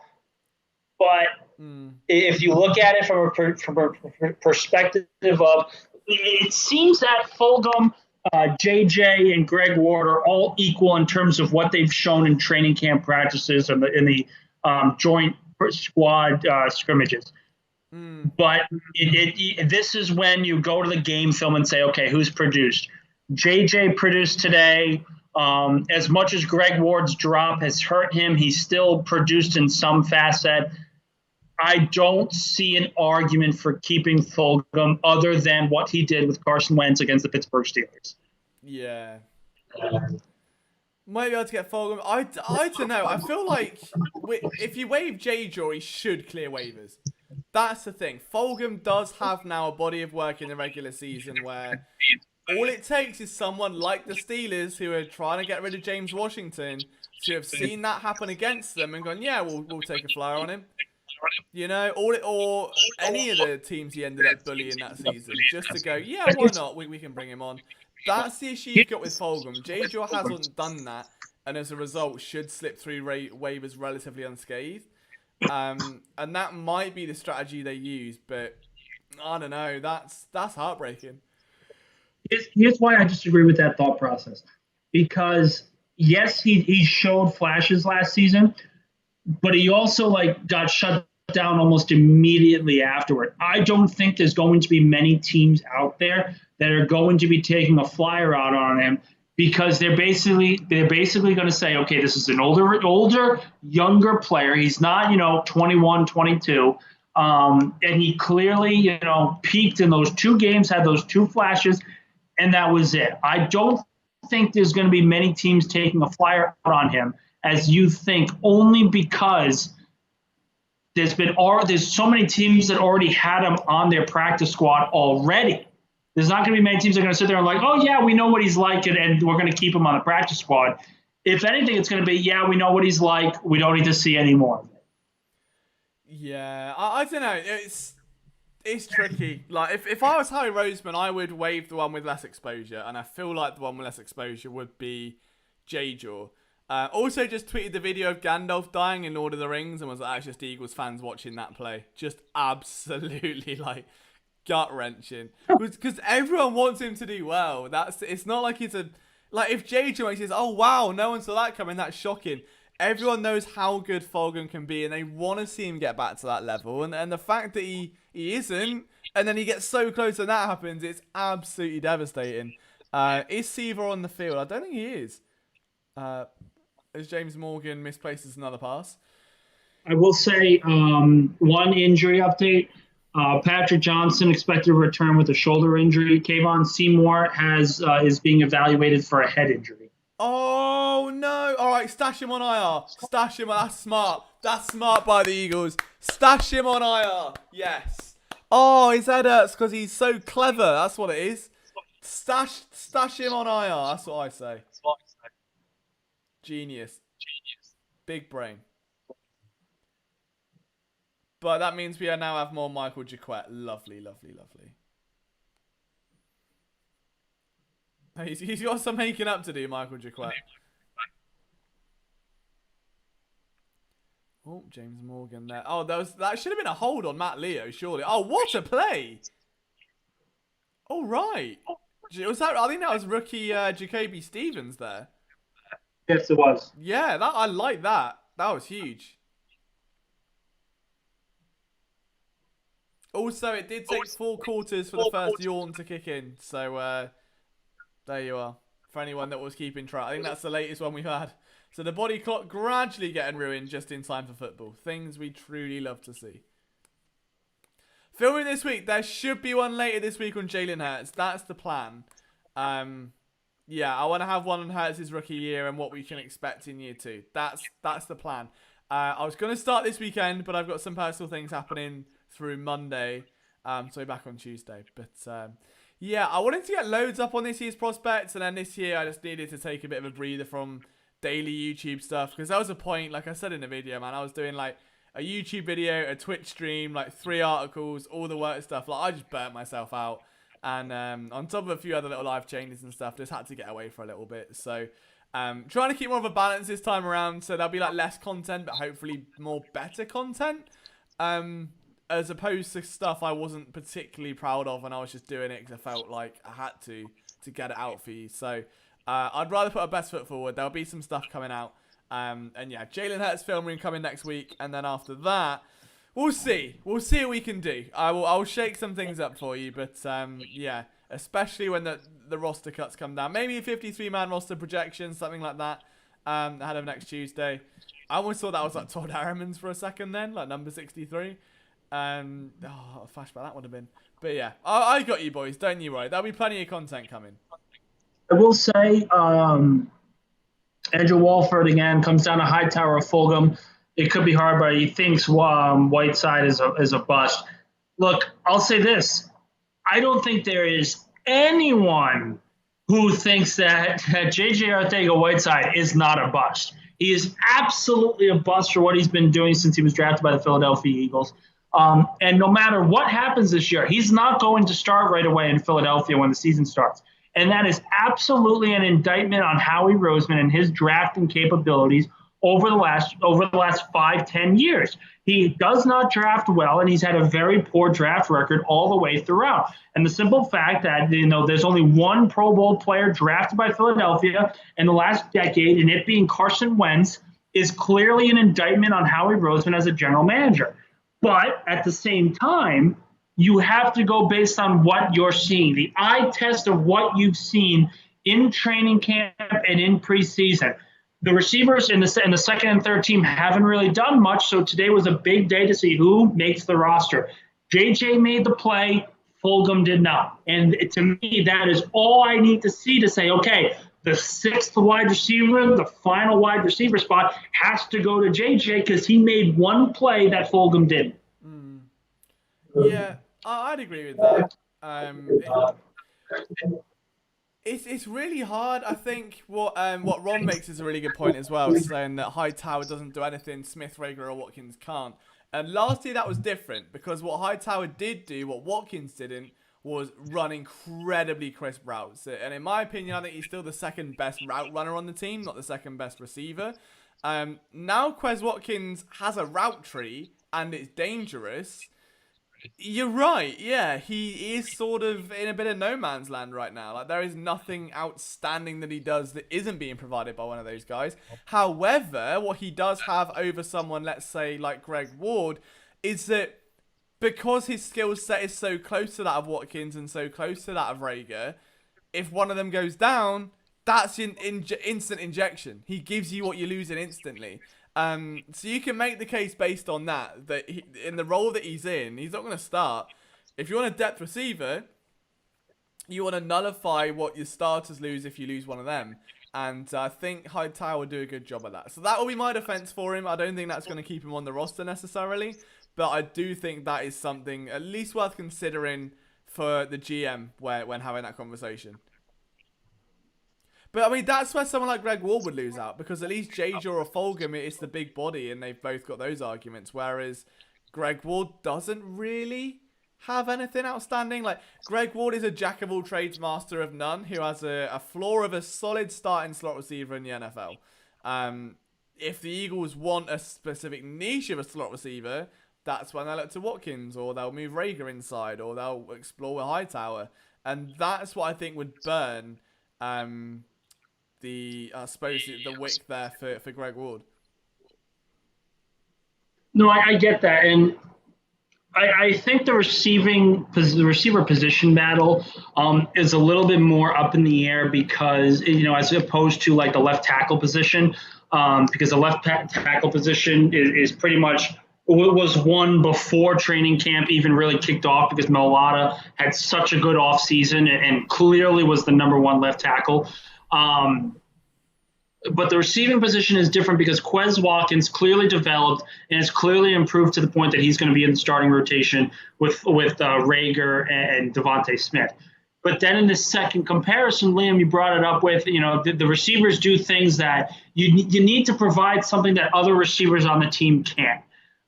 Greg Ward doesn't really have that. And Duke and Ron saying Jason Avant and making the comparison to Jason Avant. And I think that's a great comparison because Jason Avant did nothing special. He didn't have any special talent other than he could catch the football. That's all he did. All he did throughout his entire career, and it was a very productive career as a slot receiver for the Philadelphia Eagles. He had a very good career in Philadelphia because all he did was catch the football, make tough catches, and that was it. Greg Ward has that. You don't, at times you think Fulgham has it. JJ, you don't really know if he does or not. If that's the reason you're keeping Greg Ward on the roster, so be it. So then the conversation goes to Hightower, Fulgham, and JJ, and then you say, okay, if we're taking one or two of these players, are we developing a receiving core of speed, or are we developing a receiving core that needs a big body red zone guy? And if we're asking red zone, it's okay, what do the numbers show? And the numbers clearly show that Hightower's the odd man out. And then it's a battle between Fulgham and JJ, and then again you have to go based on the film. I can't judge Fulgham's numbers when Carson Wentz is throwing to paperweights and basically trying to make anybody look good, and no one can. And Fulgham just played very well within those two games. I can't judge that. It's not enough for me to say he deserves a roster spot. It's a new quarterback, a new coaching staff. All right. Whoever in this training camp has to be the guy. What I've just done, I think, I don't know if this has worked, is I think I made a poll for you guys to vote in. You should see it in the chat now. You can vote now on this discussion. This is cool. It's the first time we've done this. Keep one receiver, lose the rest. All right? Easy. All 21 of you. I've put Quez Watkins, haven't I? I didn't mean Quez Watkins. I meant Quez Watkins should be Greg Ward, people. Let me, bollocks. Sorry. Yeah, Quez, all right. Let me do it again. That's not as smooth as I intended. All right, give me a sec. That's too easy. Sorry, it's Liam. God's sake. All right, Nick, do another one. Keep him talking. Let me lead in again. That was good. It goes back, and for the fans out there that are listening, for all you guys that are listening, the Jets are driving downfield at the Philadelphia 45. They just had another first down catch. But I'm interested in your opinion of going into training camp, going into preseason. What was the position battle that you were most interested in following along? Was it the wide receiver battle? Was it the linebacker battle? Or was it the battle between Mailata and Dillard? Which position battle? Because to me, the receiving, position battle wasn't as exciting as Mailata versus Dillard. It was always about Mailata and Dillard, who was the one that was going to come out on top. And I was pleasantly surprised at how well Mailata has looked. And it looks like Liam just got the votes in, finally got the did it right. the stream. And even then, I don't think this is really fair. Keep one of the four between Fulgham, JJ, Greg, and Hightower. I think everyone is going to vote Greg Ward. Really? I see. I'm actually stunned at that because I don't think I would. I'd lean Fulgham or Hightower. I wouldn't at all. I would go Greg Ward because he has the hands that Hightower has proven that he doesn't have, and has been more consistent than Fulgham. All right, we've got 21 people watching. We got 8 votes in. Boys, if you're watching the stream, you can vote. You can have your voice heard. You don't have to chat with us. It's all right. I'd love it if you did. I'll even sing you a little song. But you can vote. This is what we're here for. All right, you can. It's all anonymous. I'm not going to judge you. Unless you say J-Joy, in which case I probably would. He's the only one right now without a single vote, which tells us he should be cut relatively easily. But yeah, I'm personally surprised about Greg Ward getting that many votes there, to be honest. Just going through the list, it looks like a player is down for Philly. Yeah, it's Raekwon Williams, I think. Yeah. I'm unfortunately the Hulu stream is ahead of you, but it's very blurry, so I can't really see the name. Yeah, I think it's Raekwon Williams. Yeah, Nathan's just said it there. Yeah, Raekwon Killer Bees Williams is down. Still 8 minutes ago. My eyes are getting so heavy now. I wasn't built for this. I'm getting old. I'm becoming old. I'm 26 now. I'm getting pretty tired myself. I got to move tomorrow morning, so. Oh, man. So we can fight through this, Nick. Come on. It's only 8 minutes to go. These things fly by. Yeah, just run the clock. Just loads of running now. Bearing in mind, someone could... Oh, hello. Someone could be doing a tweet from my account if the score stays 24-17. So I need points. Someone has to score, or it's all gone wrong. Duke's saying that for the question of why, what position battle were you most interested in? Thinking that everyone knew Mailata was going to win now. I think Dillard is fighting his own brain. Here's why I disagree in that mark. Because a lot of the offseason talked about how Dillard was a new player. He was finally healthy. He was going under the offseason program, and a lot of people were excited about what to see. All these different things people were excited for, and it looks like the Jets just scored the touchdown. My Twitter is safe. There we go. But going back, and we also have to remember the position battle was also going to be based on what Howie Roseman and Nick Sirianni, but more Howie Roseman wanted to do at left tackle. Who are they going to pick? The guy that was playing better, or the guy that they drafted in the first round? It clearly to the point that Mailata has been so much better, they don't have a choice. That's the difference. Yeah, and I think that's the other wild card is that no one expected Mailata to win by a total landslide. It's going for 2. Oh, they're going for 2. Oh no, the score's been messed up now, isn't it? Oh no. If this game goes to overtime, I can't handle it. They don't go to overtime. They just make it a tie. Oh, do they? Yeah. Thank God. Oh, interception. McPherson. Oh, wow. Okay, nice. So he's he's got a pick and a pick and a PBU in 2 weeks on 2-point conversions. But that's kind of the thing, Liam. Like we talk about, McPherson can't play on the outside, needs to play in the slot. I'm okay with putting him on the outside for this season and letting him learn the scheme and figuring out what type of player he's going to be on the outside, even if he gets burned. Again, it goes back to the changed expectations. I am not expecting them to win consistently throughout the year. They are going to get blown out in a lot of different games.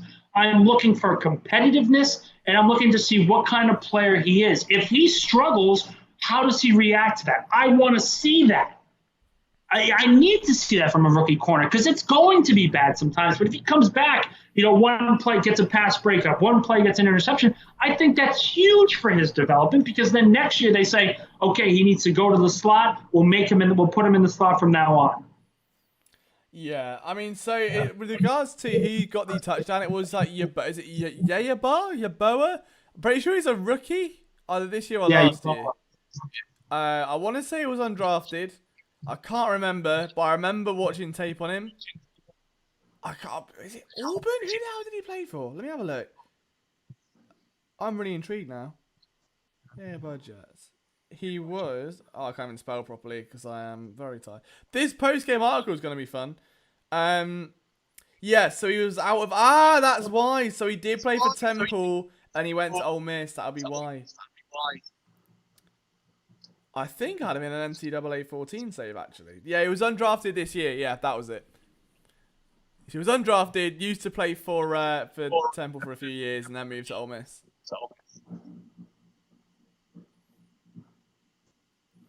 But is Dillard close to challenging for my Lata? No, I don't think so personally, and that's going to cause a world of complications down the line. Oh, excuse me. I'm fighting, boys. I've still got to write the post-game article after this. This is where it gets a bit juicy now. Oh, Holyfield got knifed there. Wow, that was not a vibe. What's the Jets schedule like? Oh yeah, so Carolina, that'll be probably an L. New England, probably an L. Denver might win. Tennessee's an L. Atlanta's probably an L. New England again. Might win that one. Cincinnati.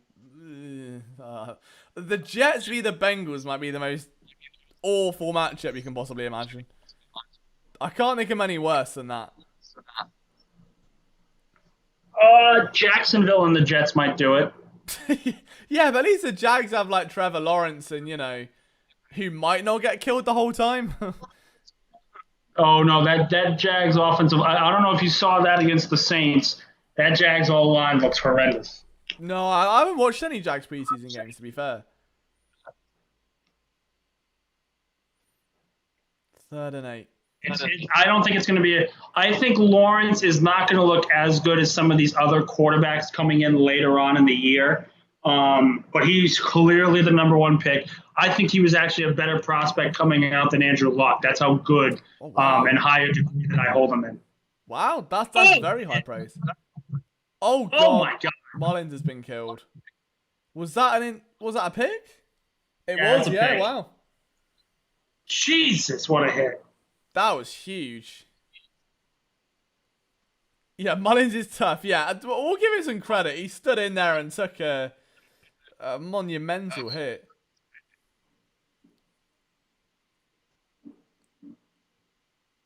Wow, 4th and 8. Yeah, so wow. I wish you showed a replay of that hit. I get why they're not, but ouch. Are they going for it? No. Looks like it's dropped. I want to know who gave that up then. Christian, is Berrios the one from West Virginia? I need to check that. I'm on some sort of like, I'm at stage of delirious where I'm not really sure anymore where I'm at. Berrios, wide receiver. Braxton Berrios played for Miami. No. Oh, it was this year. I get so confused. He's what, 3 years out? Yeah, it was a 6th round pick in 2018. Yeah, come on, Seymour can return. There we go. There's some good news. Oh, what a vibe that is. See that gif of Jose Mourinho sprinting around? Oh man, I have a good question for you guys. I know the game's still going on, but keeping everyone involved. 4th and goal for all-time great running backs. I'm interested in this, and I saw this on Twitter, and I'm intrigued on the answer. Well, hold on. I'll wait for this pass. Oh, hello. Oh, great defensive play. Oh, wow, that was nice. Was that Adams? Yeah, he's made up for that. All right, so here we go. 2nd and 10. We got a little bit of time. 4th and goal from the 2-yard line. The following running backs are your choice. Who are you giving the ball to? Walter Payton, Barry Sanders, Adrian Peterson, Jim Brown, or Emmitt Smith? Well, it doesn't really matter, does it? I mean, they're all going in. I'll repeat the choices again. 4th and goal from the 2-yard line. Which of these running backs are you giving the ball to? Walter Payton, Emmitt Smith, Adrian Peterson, Barry Sanders, Jim Brown. Again, I don't really think you'd bank on them all finding a way through. I would personally probably go prime Adrian Peterson. Oh, I disagree. I think there's only one man on this list that gets in every time. It'll be him or Brown. The second great. Here's the thing. I am very, again, like I said, I'm a historian of the National Football League. Jim Brown is the second greatest football player to ever live, only behind Jerry Rice. Jim Brown is the number one pick every single time. But it is only 2 yards. I mean, like, they'd all do it. Oh yeah, they don't get in. Absolutely, these are several lives, but still, yeah. It is. Oh, that's Seymour again. It was 3 Eagles defenders to the ball, and no one could pick up the football. Look, Beggars. How does no one check that pass? Oh wow. Yeah, I'm not sure what happened. That was awful. Lord Almighty, all 3 of them.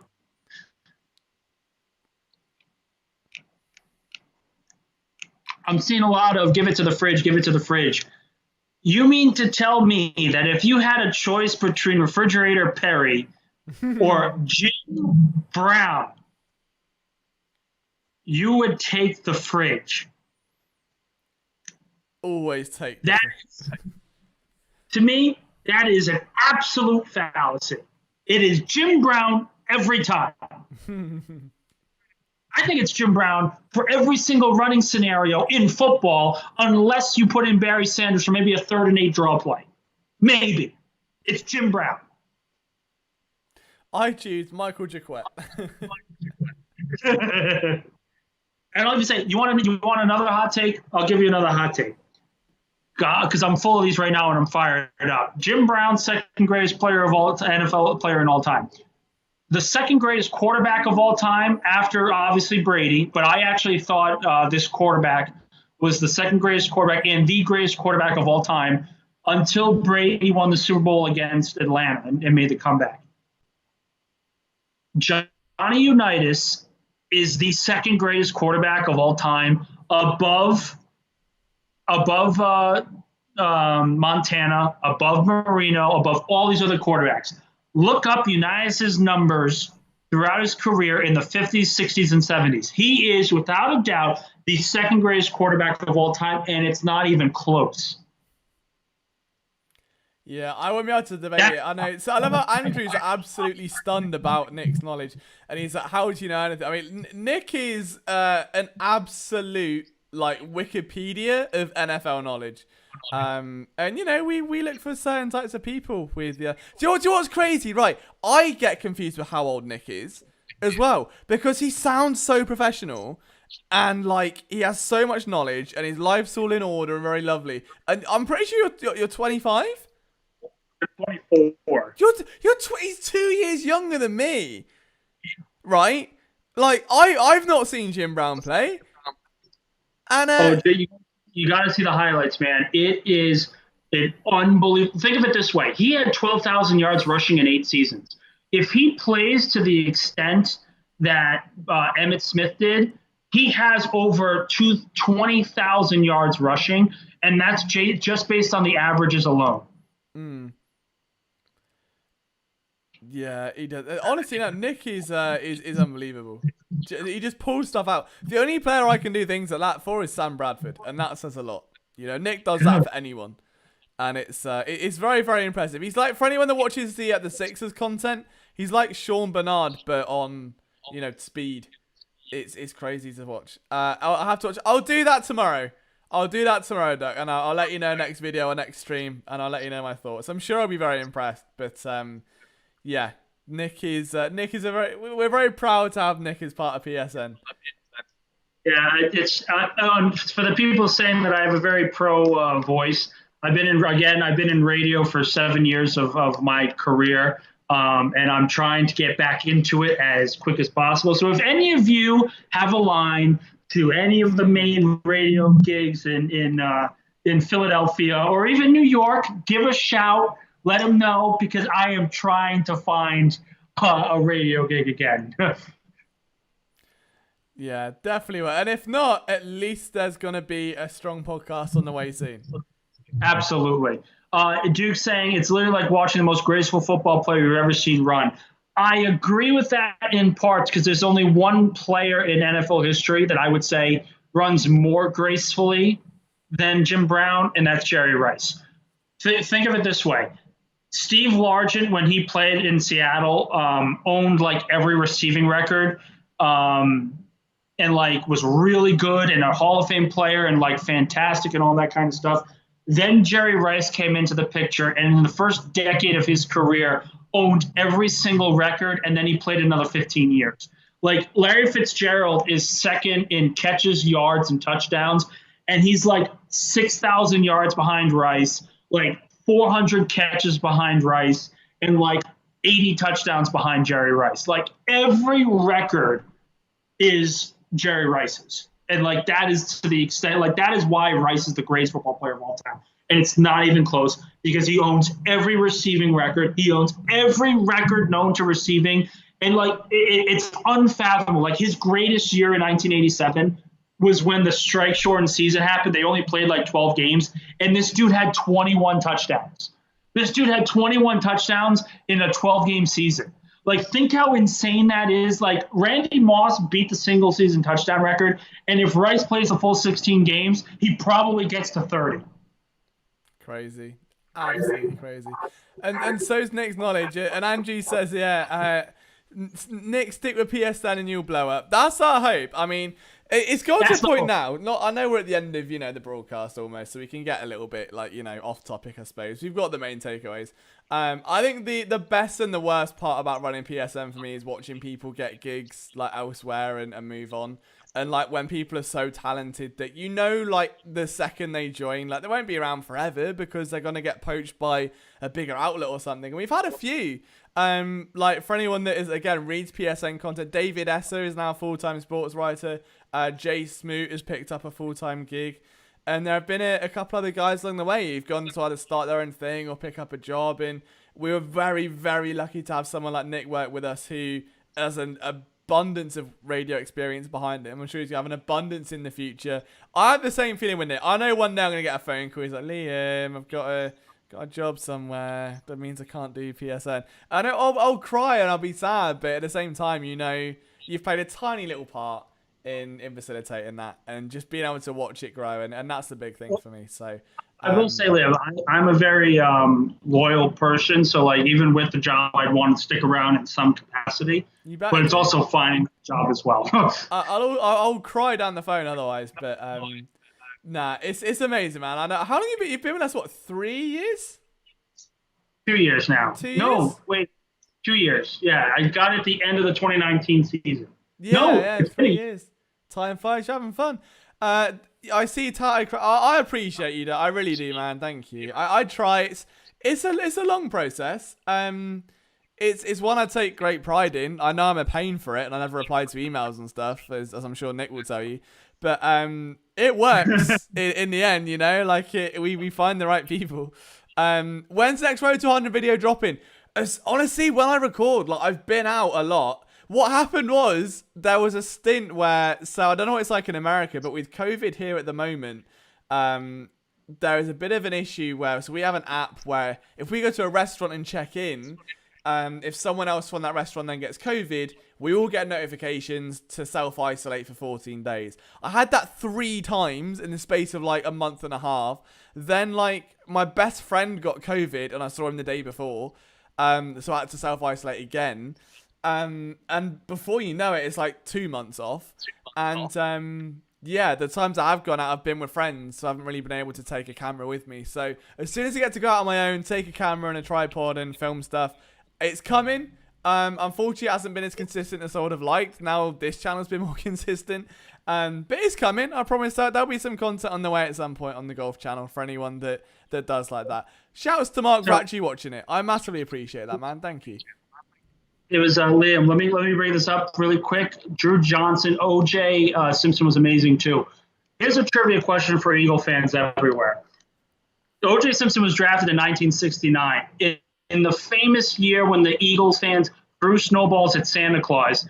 The Eagles won the last 2 games of the season to get the number 3 overall pick, and they basically lost out of the O.J. Simpson sweepstakes. Who did they draft in that draft when they missed out on O.J.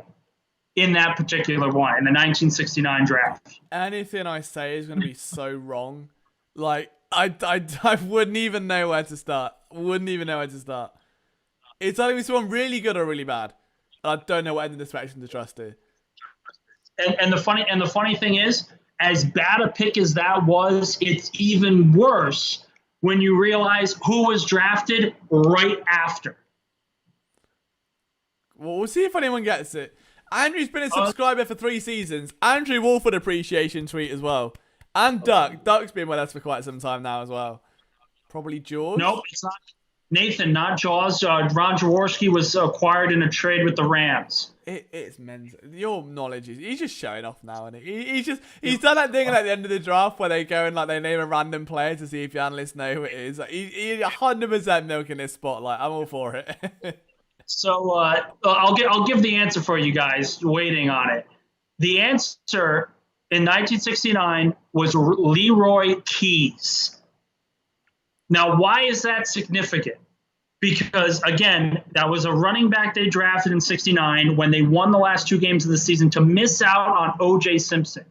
The crazy thing about it is the next pick in the 1969 draft, the Pittsburgh Steelers drafted Joe Green. So they not only missed out on O.J. Simpson because they won the last 2 games because they were that bad but that good. But they missed out on one of the greatest defensive linemen known to mankind in the same draft. And there we go. And just as amazing as that is the fact that I know the games that I thought I'd taken a... Oh, no, hang on. We've got a Jets drive with a game on the line here. Oh, hang on. We're not out of the woods yet, boys. This could be it's getting heartbreaking. The Eagles could go 0-3 in preseason.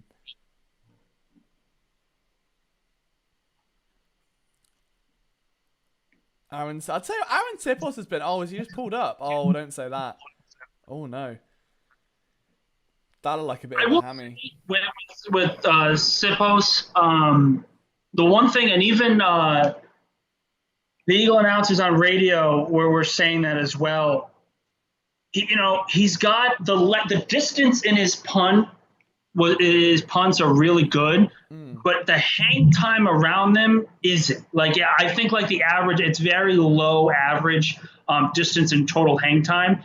And it's not good enough for the punter that the Eagles need if they're talking about winning games in a field position battle. No, and that's why Cam Johnston was so good. I was stunned they let him go, to be honest. I was very stunned they let him go. Andrew Wolford said Mike Mamula. Yeah, you want to talk about Eagle draft bust? Obviously, Mike Mamula is at the top of the list. But I think some of these latest latest draft picks are they make it absolutely worse. Freddie Mitchell comes to mind. Aguilar comes to mind, obviously. Danny Watkins is clearly on that list. I'll tell you what. Oh, okay, right. So it looks like the Eagles might have just won the game, but I couldn't tell. We'll see. I couldn't tell if Ron was just getting very excited for Michael Jaquette and telling him to strip. But it looks like it was a strip sack and a touchdown. No. 3rd and 7. Let's have a look. Oh, that ball's out. Oh, my God. Oh, what a play. What a play. Great play. Wow. That is exactly what they teach you how to do with gang tackling. Jaquette has pussy redemption arc to end the game. Wow, who would have thought? Who would have thought, boys? And after all of that, after being bullied all the time, Michael Jaquette rips a ball out and ends up... I think the Eagles have scored more... The Eagles have had more turnovers in preseason than they had in the whole regular season last year, I'm pretty sure. Gotta be close. They definitely have more interceptions. Yeah. It's just. Oh, I can't believe Dude it. saying we're not enough to keep on the team for Jaquette. Well, I honestly disagree with that because I do think so. You look at the corner depth. It's Nelson, it's Slay, it's Maddox, Seymour, Woo! and McPherson. They're going to have a sixth one. So who's the guy? And I think there's a case to be made for Jaquette now. Yeah, it'd be him or maybe even like Josiah Scott. Before I even scrolled someone just was saying before I even scrolled my timeline, I had a feeling now it's a Jaquette ass pussy joke from Liam Jenkins. Love to see it. Look, I don't make the rules, boys. All right, I just keep the standards. Jaquette ass pussy, doing it again, keeping us. It just keeps us on our toes. Oh man, what a vibe. This has really had it all this game, isn't it? Is how the game ends. Yeah, a minute to go. That's going to probably be it, isn't it? I mean, maybe like one more YOLO to make it. They could still technically do it if they get a 2-point conversion. Andrew Wolfeld talking about Nelson Aguilar when I said he was a bust. He's absolutely a bust, and for a number of different reasons. When you think of all the boneheaded plays he made, they far outweigh the number of good plays he made in 2017. As good a game as he had in the Super Bowl, that's how bad the low moments were. 2016, lining up offsides in a game where they scored a touchdown on a screen against a Legion of Boom. Inexcusable. And they had to bench him for that. Talk about the drop against Atlanta, the drop against New England, all these different moments where games are decided because of his boneheaded play. Listen, Freddie Mitchell, I think, is a bigger bust than Nelson Aguilar. And Freddie Mitchell has the 4th and 26 play and scored 2 touchdowns in a playoff game against the Minnesota Vikings in 2004. That means nothing.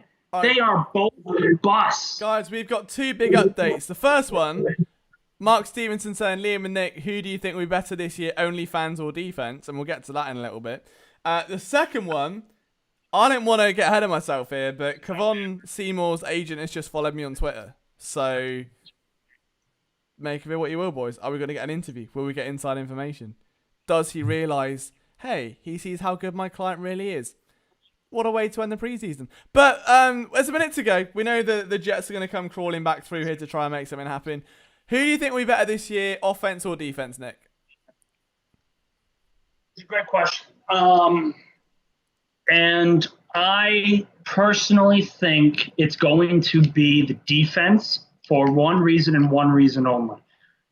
I trust the defensive line to play better than the offensive line because I trust Fletcher Cox, Brandon Graham, Josh Sweat, and Barnett to be healthier than the combo of Kelsey, Brooks, and Johnson. And I think that's the one difference because as long as Johnson, Brooks, and Kelsey are all healthy, that offensive line is one of the best in football, and the offense can be better than we think. But if one of them goes down, we've seen the offense just discombobulate and everything go down the toilet.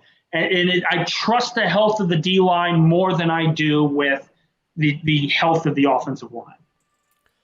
Yeah, I'm not sure who I would go. I would say my heart says defense because I love the idea of having so many versatile pieces on that defensive line, running essentially what was last run under Chip Kelly in that Billy Davis defense, but maybe run properly this time with corners that aren't Byron Maxwell and Nolan Carroll.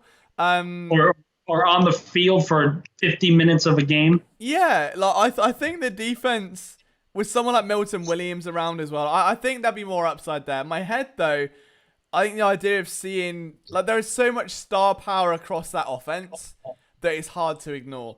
If we're being honest from a broader perspective, Jalen Hurts, he's going to be a bottom tier quarterback for now, for the time being, with the upside to be upper echelon in time. Offensive line, one of the best in the league when healthy.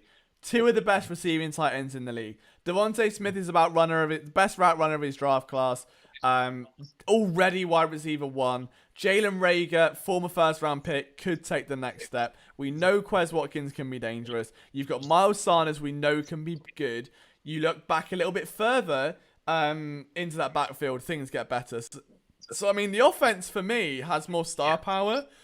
The defense is a collective unit. I think if you're going to see a surprise breakout, it's going to come from an offensive member. I think from a defensive thing, it will come from a group. Like, the defense as a group will have the better season. One offensive individual or two are more likely to have that breakout, if that probably answers your question a little bit, maybe. And I think, Liam, that's a good point in terms of the overall breakup. But I do but this is where I bring up the point of health, because I do think that comes into play, because as good as that offensive line is, another strip sack. Oh, wow, this team. Yeah, they're looking good as we get down the clock. But if the health of the offensive line isn't there, and Brooks, Kelsey, or Johnson go down, the season's going to be over. Like, it's not going to be a pretty sight to watch. Yeah, it's just the truth, because it's just how it goes. That's how they've played for the last 5 years. And I don't know if I can trust Brandon Brooks or Lane Johnson or even Jason Kelsey now, all over the age of 30, all getting up there in age, and all with injury concerns at this time. Yeah, it was Taron Jackson on the strip sack as well, just to jump in there. And that is going to do it. So Taron Jackson, the rookie, who looked really good earlier, has now come up with a huge strip sack. It's now 3rd and 11 for the Jets. You'd like to think it's all over now. I was going to do a World Cup quote. It's going to be 4th down at the 49 of Philadelphia. 6 seconds. Okay, we're almost there. But, wow. This is actually do you know what? For a final preseason game, this has been really good. That's saying a lot, I know. But for what it is, it's been a good game. Jets, don't say that, Ron. Don't say that. No, I'm not having that. I'm not having that. I refuse to believe that. No.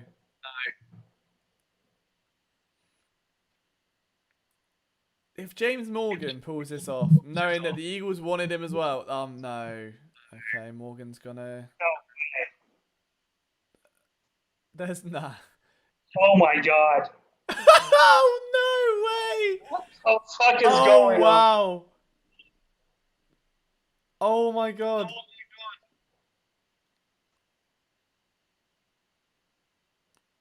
Unreal. Oh, Lord.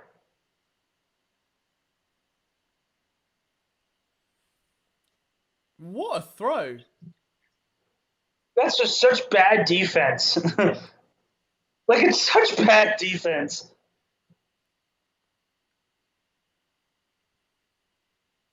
I'm stunned.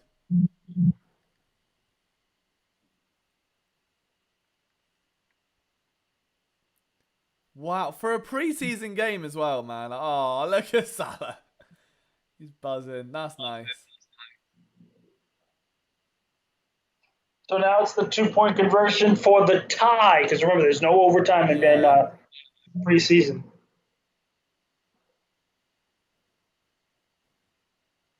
I'm stunned at how fun this has been to watch. I really have been. And thank you all for sharing it with us.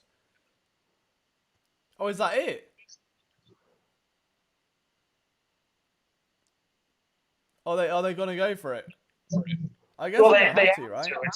They go for the tie or they lose. Yeah. I wasn't sure if the time went up then. I mean, it doesn't really matter anyway, does it? Like, they have to finish the sequence. I do like the Jets helmets. I like the chromeness of them, like the green. It's nice. Do the Eagles come out with a victory or go 0-2-1? Oh wow! Don't do that.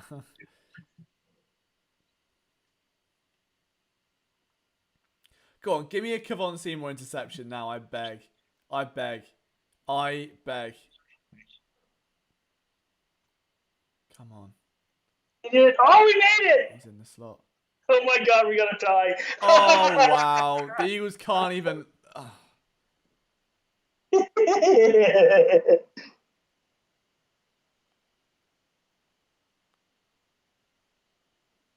Brilliant. Damon, Josh Adams of all people.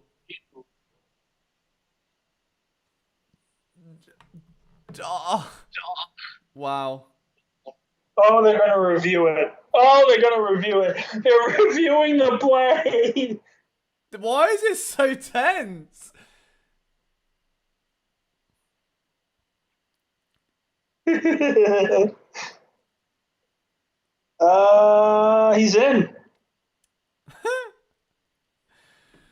Outstanding. William says, coming from New Zealand, I have no one here that watches or follows the NFL. It's great to have a channel like this. Dude, we're here for people like yourself. That is exactly why we're here for, man. Thank you so much for lending us your eyes and ears for the game. Like, believe me, us having your company here for a game means just as much as you having ours. So thank you for lending us your eyes and ears this evening.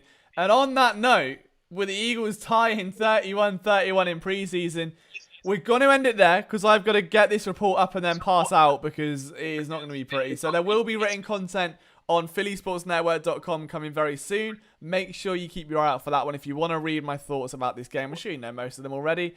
It'll be a love letter to Kevon Seymour. Nick, any closing thoughts from you before we say goodbye?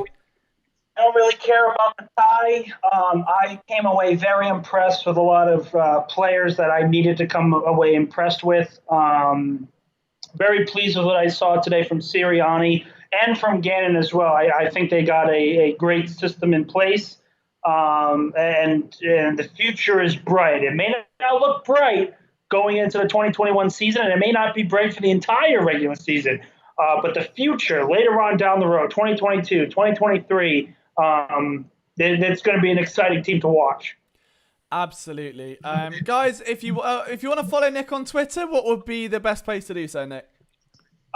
Nick _Faria, Faria 1720.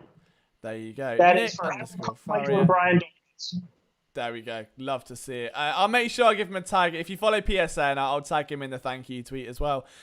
Gents, just before we go again, a massive, massive thank you to all of you for spending your evening with us.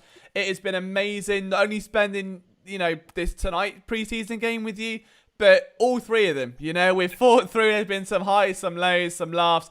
But getting to see you guys regularly, to have these conversations, and to bring this community together every single time, it means everything, genuinely. Just thank you so much, especially in a year like 2021 where so much has gone wrong and so much happened in 2020 as well.